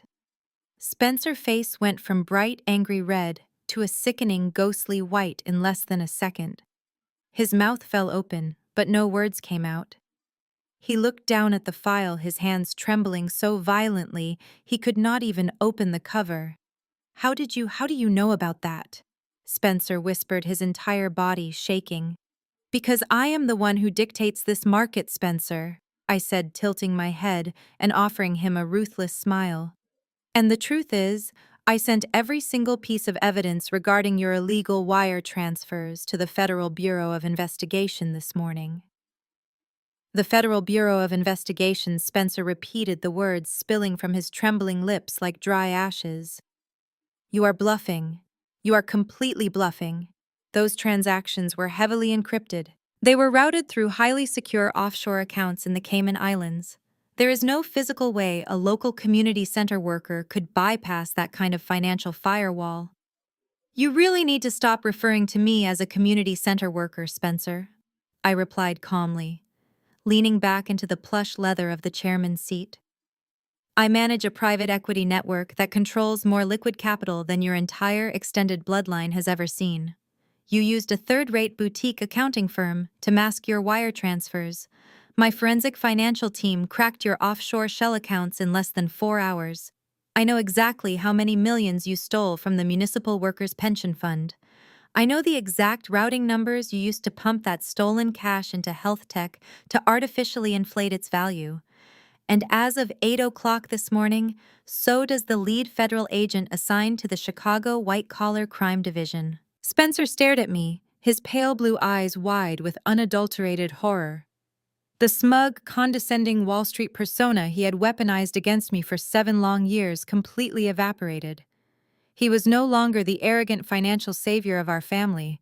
He was just a desperate cornered thief facing the catastrophic consequences of his own greed. His legs gave out. Spencer collapsed onto the plush carpet of the boardroom. The sharp crease of his custom trousers wrinkled as he dropped heavily onto his knees. He placed his hands flat on the floor, bowing his head in front of me like a defeated prisoner of war. The sheer humiliation of his posture was absolute poetry. "Please, Zora," Spencer begged, his voice cracking into a pathetic, high-pitched whine. "Please do not do this. You cannot send those files to the authorities. If the Securities and Exchange Commission sees those ledgers, I will lose my firm. I will lose my trading license. I will go to federal prison for decades. Think about Jasmine. She is your sister-in-law. She is family. She loves you. You cannot send her husband to prison." I looked down at the top of his perfectly styled hair, feeling absolutely nothing but cold contempt. "Jasmine does not love me, Spencer," I stated flatly. "Jasmine sneaked into my bedroom on Thanksgiving night and stole a $40 string of fake plastic pearls because she was too greedy to leave anything behind. And you stood right in the doorway, drinking my husband bourbon, laughing at me for packing a broken pen while you actively stole retirement funds from school teachers. You did not think about family when you were mocking my income. You did not think about family when you ordered security to throw me off my own red carpet 20 minutes ago. You made your bed with stolen money. Now you are going to sleep in it." A loud, desperate sob tore through Spencer's throat. He covered his face with his hands, weeping openly on the floor of the boardroom. Beatrice watched her son-in-law completely disintegrate. Her mind, perfectly tuned to the frequency of wealth and survival, rapidly calculated the shifting power dynamics in the room. She realized instantly that Julian Company was doomed. She realized Spencer was going to prison. The lavish lifestyle she had been siphoning from them was completely gone. There was only one person left in the room who possessed actual power. Beatrice quickly smoothed down the front of her expensive cashmere dress. She plastered a sickeningly sweet, entirely fabricated smile onto her face and took a cautious step toward the head of the table. "Zora, my sweet girl," Beatrice said, her voice dripping with artificial warmth. I slowly turned my gaze away from Spencer and locked eyes with my former mother-in-law. The sheer audacity of her pivot was almost impressive. I always knew there was something incredibly special about you. Beatrice continued, her tone pleading and desperate. I always told Julian you were a hidden gem. All those times I pushed you, all those times I criticized your clothes or your job, I was just trying to motivate you to reach your true potential. It was tough love, Zora. I see now that you were just testing us. You were waiting for the right moment to reveal your brilliance. I stared at her, letting the silence stretch out until her fake smile began to twitch. Julian was the one who wanted the divorce, Beatrice rushed to add, throwing her own son directly under the bus to save herself. I told him it was a terrible mistake. I told him he was throwing away the best thing that ever happened to him. You know how arrogant he can be. He never listens to his mother. But you and I, we are family. We are the strong women of this family. We can fix this together. I reached forward and pressed a small silver button embedded in the mahogany table. 2 seconds later, the heavy frosted glass doors of the boardroom swung open. The two massive security guards stepped inside, their expressions completely blank and professional. Gentlemen, I said, my voice echoing clearly across the large room. Please escort this woman off the premises. Beatrice's smile instantly vanished, replaced by a look of sheer outrage. Excuse me, you cannot do that. I am the mother of the chief executive officer. I demand to be treated with respect. He is no longer the chief executive officer. I corrected her, tapping my pen against the toxic debt file.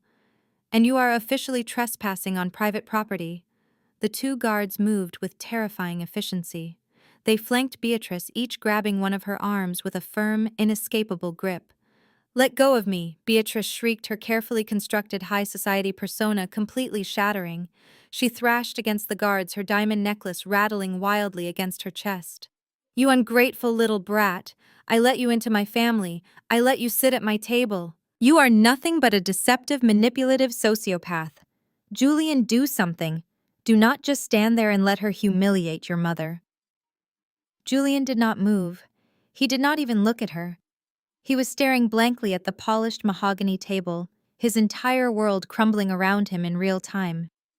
The guards effortlessly lifted Beatrice off her feet and dragged her backward out of the boardroom. Her shrill screams echoed down the executive hallway, fading gradually as the elevator doors closed and she was forcefully expelled from the building. The heavy glass doors of the boardroom clicked shut once again. The silence that followed was deafening. Spencer was still curled into a tight ball on the floor, quietly hyperventilating into his hands. And then there was Julian. My ex-husband, the man who had stood at the head of a Thanksgiving table and proudly discarded me for being poor, looked like a hollow shell. The expensive velvet tuxedo hung on his frame like a costume he no longer had the right to wear. He slowly lifted his head and looked at me. His eyes were red, filled with tears of absolute defeat. He realized that every single thing he had bragged about downstairs, the upcoming acquisition, the $50 million valuation, the billionaire status, was a meticulously crafted illusion. I had let him climb all the way to the very top of the mountain just so I could push him off the edge. Julian's legs buckled. He dropped to his knees, landing right next to Spencer. He crawled forward on the plush carpet until he reached the edge of my chair. He looked up at me, his hands gripping the armrests of my seat in a gesture of total surrender. Zora, Julian whispered, his voice cracking with raw, unfiltered agony. You took my company. You took my money. You have destroyed everything I ever built. I did not take anything that did not already belong to me, Julian. I replied, looking down at him without a single ounce of mercy. I just stopped letting you pretend it was yours. Julian swallowed hard tears, finally spilling over his eyelashes and tracking down his perfectly groomed face. He let go of the armrests and clasped his hands together in front of his chest, begging for his financial life. Please. Zora. Julian choked out, his voice thick with desperation. You own Apex Holdings. You have the capital. Just buy the company. Execute the acquisition deal like we planned.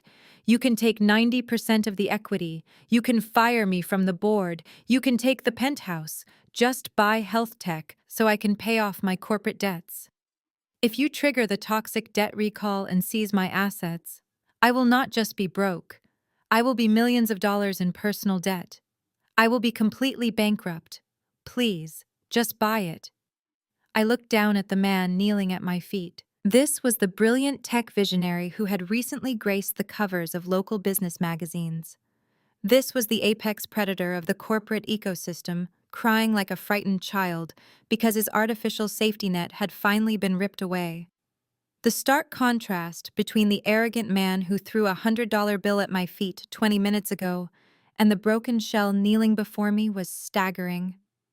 Buy it, I repeated slowly, letting the words hang in the freezing air of the boardroom. I tilted my head, studying his tear-streaked face with absolute detachment.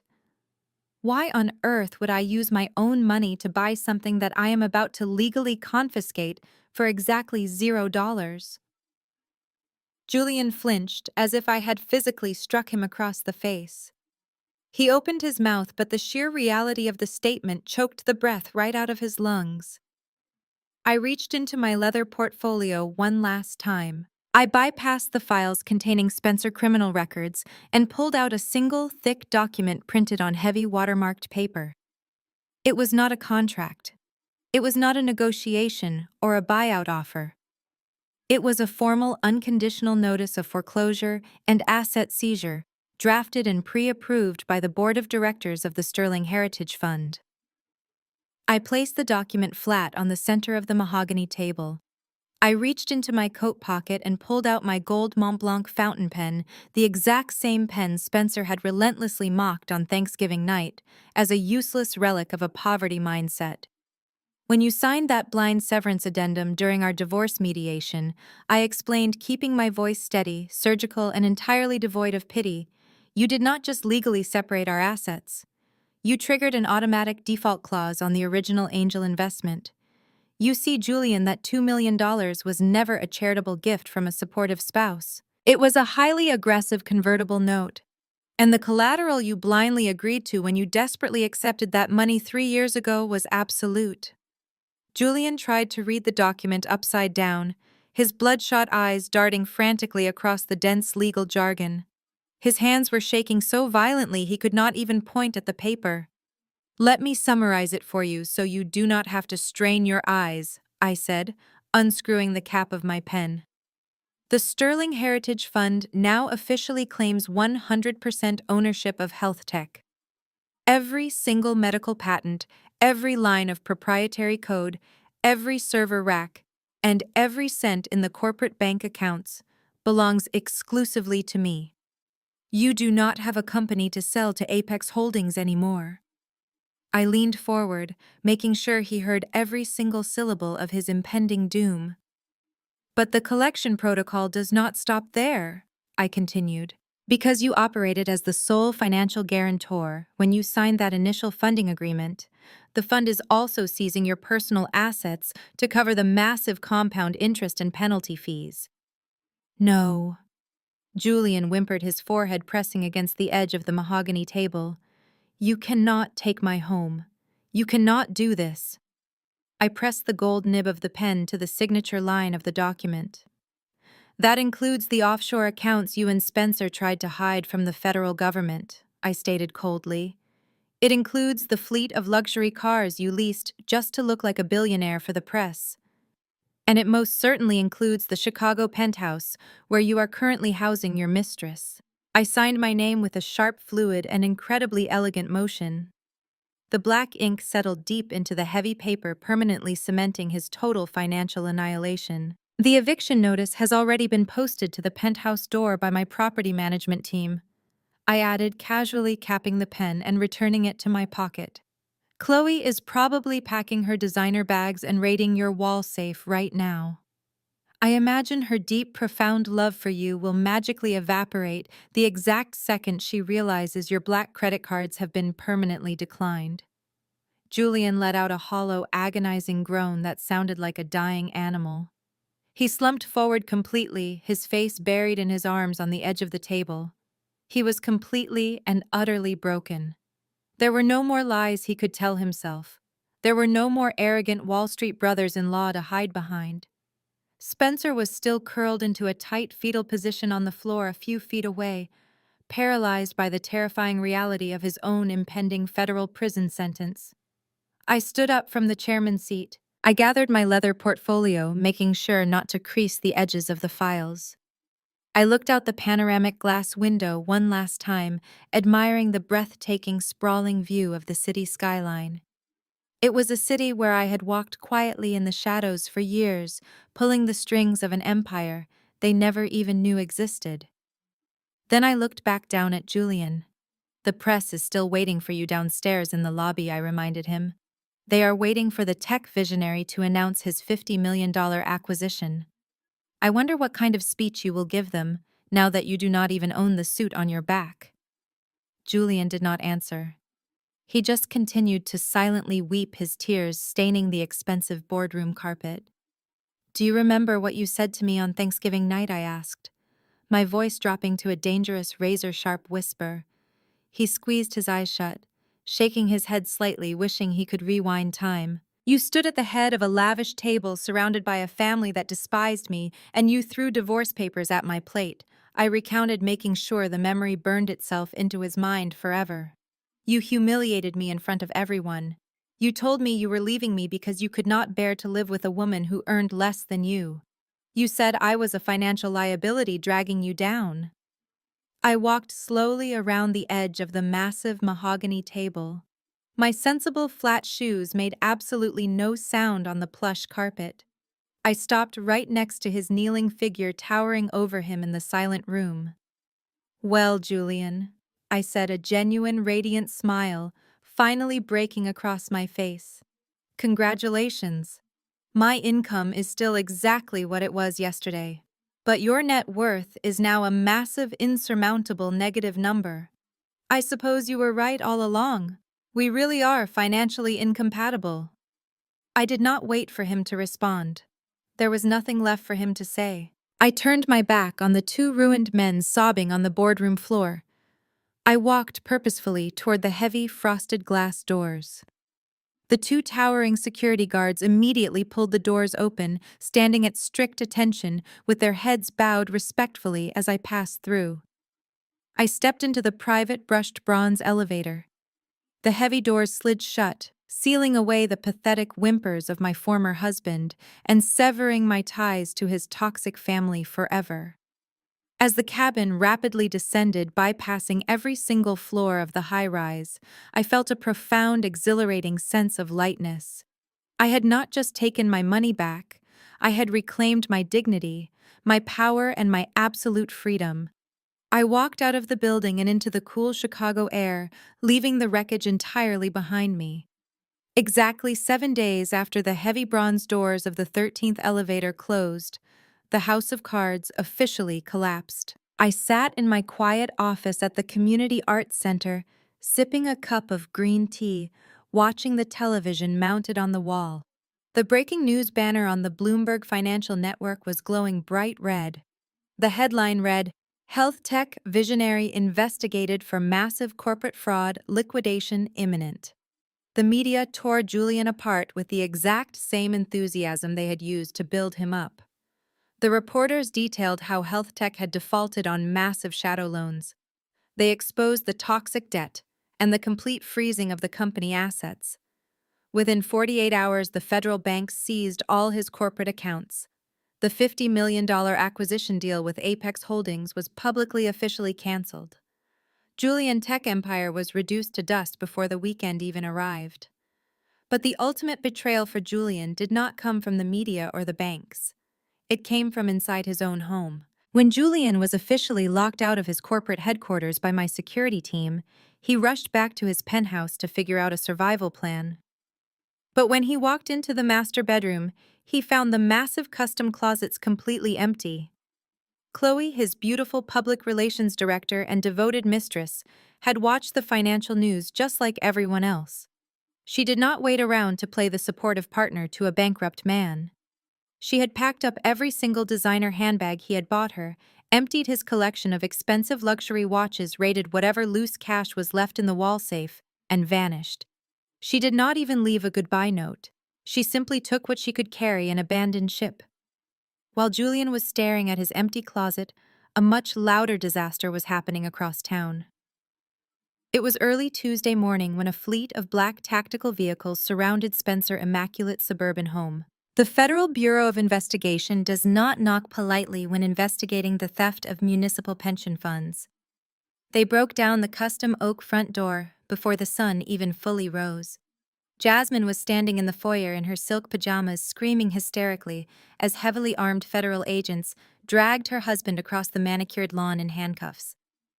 Local news helicopters hovered above their house, capturing the brilliant Wall Street prodigy, crying openly as he was shoved into the back of a dark federal vehicle.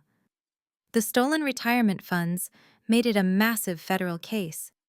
The judge considered him a severe flight risk, given the offshore accounts my team had exposed. Spencer was denied bail immediately. He was locked in a federal holding cell, stripped of his custom suits, and forced to wear a bright orange jumpsuit, waiting for a trial he had absolutely no chance of winning. Beatrice experienced her own personal apocalypse shortly after. For years, she had built her entire identity around her elite social status. She attended the prestigious Sapphire Country Club every afternoon, rubbing elbows with Chicago elite, drinking expensive wine, and looking down on everyone she deemed unworthy. The morning the news broke about her son's bankruptcy and her son-in-law federal indictment, her country club membership was permanently revoked under the morality clause. When she tried to enter the club dining room to save face and act like everything was fine, the management publicly escorted her off the property in front of all her wealthy friends. To make matters worse, the luxury condo she lived in was leased under the health tech corporate umbrella. Since I had seized the company assets, my asset recovery team served her with an immediate eviction notice. She had exactly 24 hours to vacate the premises. The generational wealth they thought they had secured was a complete mirage. With all their bank accounts frozen, their credit lines permanently blocked, and their names plastered across the news for fraud, they could not rent a decent apartment in any respectable neighborhood. Julian, Beatrice, and Jasmine were forced to pool whatever physical cash they had left just to secure a cramped two-bedroom apartment in a rundown, low-income neighborhood on the far south side of the city. The irony was exquisite. The very people who had relentlessly mocked my community center, the people who had called my neighborhood a miserable charity project, were now living in the exact same zip code my center served. They were officially stripped of their armor, forced to face the harsh reality of the world without my invisible money protecting them. I did not want to just read about their downfall in the financial papers. I wanted to see the final chapter with my own eyes. It was a cold, rainy Thursday afternoon. I sat comfortably in the back of a sleek jet-black Porsche Taycan, driven by my personal chauffeur. We cruised slowly down the cracked, uneven streets of the South Side. I spotted him through the tinted windows. Julian was standing on the broken sidewalk outside his newly rented, dilapidated apartment building. He was wearing a faded gray hoodie and worn-out jeans, completely unrecognizable from the velvet tuxedo wearing executive he had pretended to be just a week ago. At his feet sat 3 damp cardboard boxes, holding the only physical possessions he had left in the world. He was shivering in the cold rain, looking anxiously down the street, desperately waiting for a public city bus because his entire fleet of luxury cars had been repossessed by the banks. The rain continued to pour, soaking through his thin jacket. He looked utterly defeated. He was a broken man who had traded absolute loyalty for a cheap illusion of grandeur. He pulled out his phone with trembling hands, likely trying to check the bus schedule on a screen with cracked glass. As he stood there shivering, my chauffeur turned the steering wheel. The massive luxury vehicle glided smoothly toward the curb. The wide tires hissed softly against the wet pavement as the Porsche came to a complete halt right in front of him, splashing a small wave of dirty puddle water directly onto Julian's cheap sneakers. Julian jumped back, but he was too late. The dirty street water soaked right through the thin mesh of his shoes. He let out a frustrated, miserable sigh, ready to yell at whatever wealthy jerk was driving the luxury vehicle. He wiped the rain from his eyes and glared at the sleek black aerodynamic body of the Porsche Taycan. It was the exact model he had been planning to buy for himself once the Apex Holdings acquisition went through. Now it was just a painful reminder of everything he had lost. The dark-tinted passenger window began to glide down smoothly, making a soft mechanical hum that cut through the sound of the pouring rain. Julian froze. His anger instantly evaporated, replaced by a sudden desperate surge of adrenaline. In his fractured, desperate mind, he actually thought it might be one of his former venture capitalist friends. He thought someone from his old life had finally tracked him down to offer him a lifeline, a consulting job, or a couch to sleep on. He took a hesitant step toward the curb, his wet sneakers squishing against the concrete. The window lowered completely. The plush climate-controlled interior of the car radiated a soft, warm leather scent that spilled out into the freezing Chicago air. I was sitting in the back seat, dressed in a tailored cream cashmere coat, looking perfectly insulated from the miserable storm raging outside. I reached up and slowly removed my dark designer sunglasses. Julian breath caught in his throat. His eyes widened, completely stripped of any remaining pride. He stared at me, his jaw trembling. He looked like a drowning man who had just seen a luxury yacht sail directly past him. "Zora," he whispered, his voice barely audible over the sound of the rain hitting the roof of the car. He instinctively took another step forward, his hands twitching at his sides. For a brief, pathetic second, a spark of genuine hope ignited in his eyes. He actually believed I had come to save him. He believed that after a week of letting him suffer, I had finally decided he had been punished enough. He thought I was there to open the car door, invite him into the warmth, and offer him his old life back. I did not reach for the door handle. I did not offer him a warm smile. I simply looked at him. I took in the sight of his faded gray hoodie clinging to his shivering frame. I looked at the 3 soggy cardboard boxes sitting in the puddles by his feet, containing the pathetic remnants of a man who once thought he was invincible. "Zora, please," Julian said, his voice cracking as he stepped closer to the open window. The rain was running down his face, mixing with fresh tears. "I have nothing left. The banks took it all. The feds took Spencer. My mother is living in a motel. I do not even have money for a taxi. Please tell me you are here to help me. I was wrong. I was so arrogant and so wrong. I listened to his apology. It was the apology I had deserved on Thanksgiving night. It was the apology I should have received during the divorce mediation. But hearing it now spoken by a man who only felt remorse because he had lost his money brought me absolutely no satisfaction. It only confirmed what I had always known. Julian did not regret hurting me.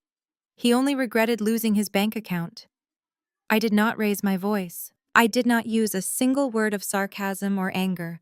I was completely at peace. I reached into the deep pocket of my cashmere coat. My fingers brushed against a small, crisp piece of paper. I pulled it out and held it between my index and middle finger, resting my hand casually on the edge of the open car window. Julian looked down at my hand. His desperate rambling instantly stopped. It was a $100 bill. But it was not just any $100 bill. Right across the center of Benjamin Franklin's face was a faint, dusty footprint. It was the exact same bill Julian had arrogantly peeled from his designer money clip and thrown at my feet in the lobby of my own building. It was the money he had told me to use to buy him a coffee so I would not embarrass him in front of the press. Julian stared at the bill. The memory of his own cruelty hit him like a physical blow to the chest. The tiny spark of hope in his eyes was instantly extinguished, replaced by a crushing, suffocating wave of absolute shame. He realized in that exact moment that I was not there to rescue him. I was there to deliver the final, fatal strike to his ego. I extended my hand slightly past the window frame. I simply let go of the paper. The $100 bill fluttered down through the freezing rain. It drifted through the air and landed perfectly inside the top of his damp cardboard box, coming to rest right on top of a pile of cheap wet clothes. I looked directly into his red, tear-filled eyes. Buy yourself some decent food, Julian, I said, my voice soft, calm, and effortlessly mirroring the exact insult his mother had thrown at me weeks ago. You look absolutely haggard. Julian let out a sharp, devastated gasp. His knees literally buckled under the weight of the humiliation. He stumbled backward, his hands flying up to cover his face as a ragged, uncontrollable sob tore through his throat.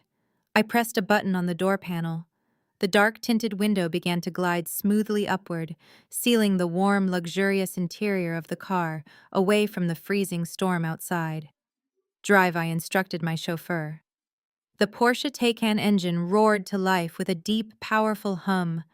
The massive tires gripped the wet pavement, and the car accelerated rapidly down the street, leaving Julian completely behind.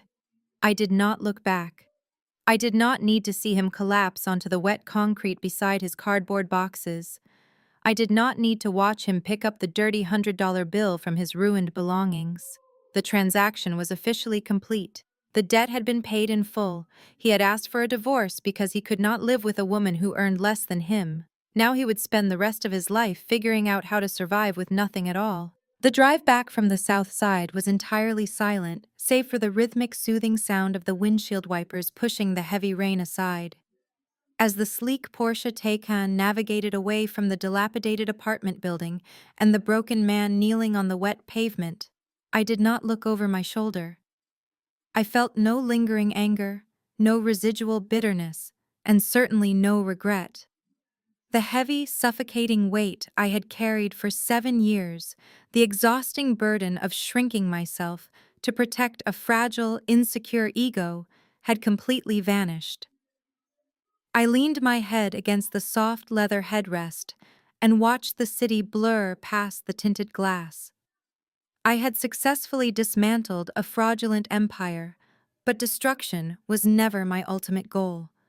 My grandfather had taught me that true power is not measured by what you can tear down, but by what you can build in its place. My chauffeur navigated the luxury vehicle away from the financial district and steered us toward the heart of the community.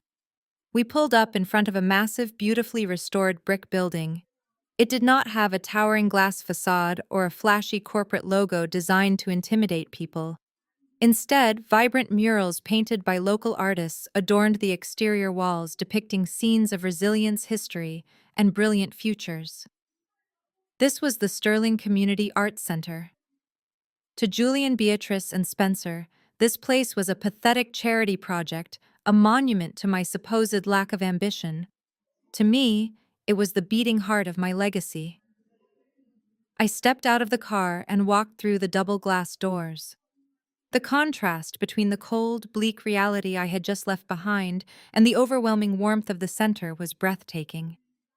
The air inside smelled of rich oil paints, damp clay, and polished hardwood.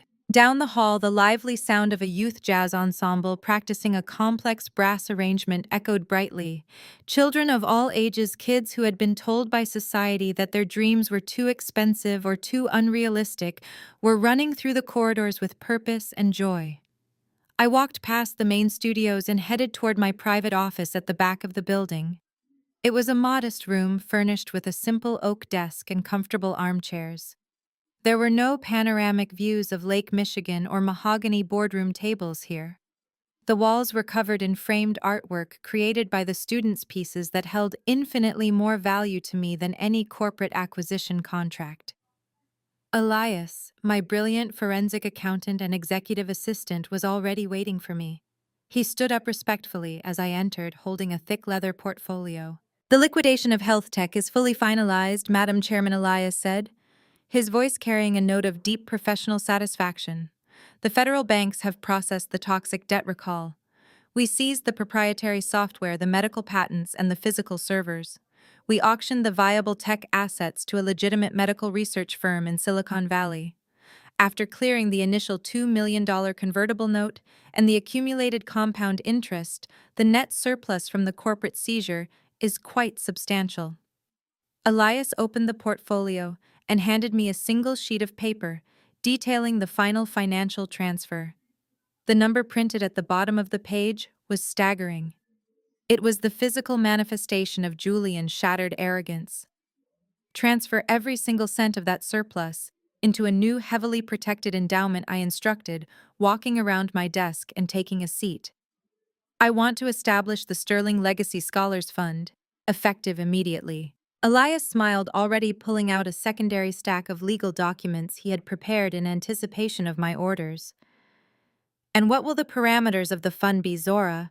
We are going to fully fund the futures of the next generation, I replied, a genuine smile finally touching my eyes. We will offer full-ride, unconditional scholarships to talented Black youth in this city. I want to cover their university tuition, their housing, their study abroad programs, and provide them with seed capital for their own creative and technological startups. Julian loved to brag about being a visionary while standing on stolen ground. We are going to use the ruins of his fake empire to build actual legitimate visionaries. We will give these kids the financial armor they need so they never have to shrink themselves in rooms filled with people like Spencer or Beatrice. I took my gold Mont Blanc fountain pen from my pocket, the instrument that had signed the death warrant of Julian Company, and used it to sign the creation of a new, brilliant future. As the ink dried on the endowment paperwork, I felt a profound sense of closure. The millions of dollars that Julian had desperately tried to hoard to buy his way into an elitist, superficial society were now going to flow directly back into the community he had so aggressively abandoned. When Elias left the office to execute the wire transfers, I walked over to the large window overlooking the center courtyard. A group of teenagers was laughing as they worked together to assemble a massive metal sculpture. Watching them, I reflected on the fundamental misunderstanding my former family had about the nature of wealth and power. They were the absolute embodiment of new money. They believed that wealth was a loud, aggressive performance. They thought power meant wearing designer labels, flashing black credit cards at waitstaff, and constantly degrading those around them to artificially elevate their own status. They measured their worth by how many people they could look down upon. They were terrified of being perceived as ordinary, so they screamed their supposed superiority into every room they entered. But stealth wealth, true generational power, operates on an entirely different frequency.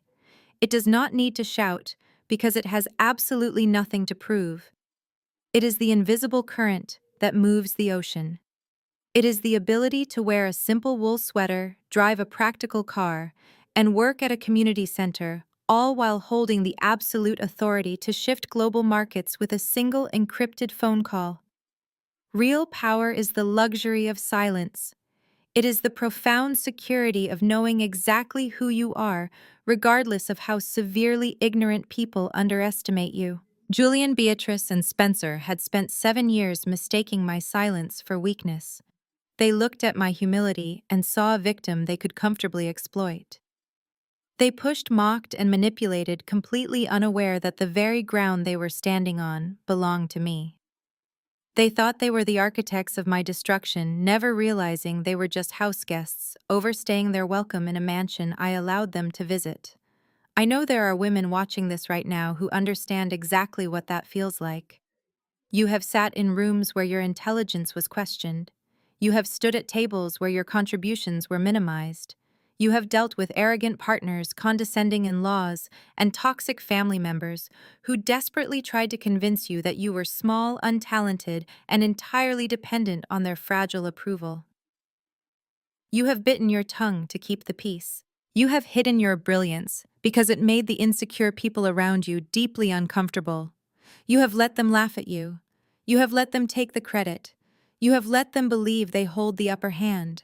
But true strength is not always found in the immediate reaction. It is found in the quiet, meticulous preparation. It is found in the silent accumulation of your resources, your knowledge, and your unshakable self-worth. You do not always have to scream to prove you exist.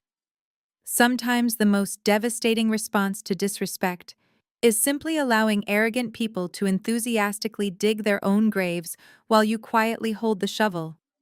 Let them mock your clothes. Let them underestimate your career. Let them assume you are fragile. Their ignorance is your greatest tactical advantage. When the time is right, when they have foolishly exposed their vulnerabilities and stripped away their own armor, you will not have to raise your voice to destroy them. You will only have to reveal the truth they were too blind to see. They backed me into a corner because they thought I had absolutely nothing to fight back with. They mocked my roots, they insulted my job, and they discarded me like a broken liability. They thought they could bury me under the weight of their elitist expectations. But they forgot a very basic, unforgiving law of nature. Weeds try to grow high above the ground. They sprout rapidly, wildly grasping for the sun, desperately seeking attention just to prove they are alive. But me, I do not need to reach for the sun. I own the entire garden. The greatest lesson here is that true power never begs for attention. We often exhaust ourselves trying to prove our worth to toxic people who are completely committed to misunderstanding us. Stop shrinking yourself to protect their fragile egos. Let them underestimate you. Let them mock your quiet hustle. Their absolute ignorance is your ultimate tactical advantage. You do not need loud designer labels or constant external validation to be powerful. Real strength thrives in absolute silence. Let their arrogance be their inevitable downfall, while you quietly own the entire board. Have you ever silenced a doubter with your ultimate success? Drop your story in the comments below and hit subscribe for more.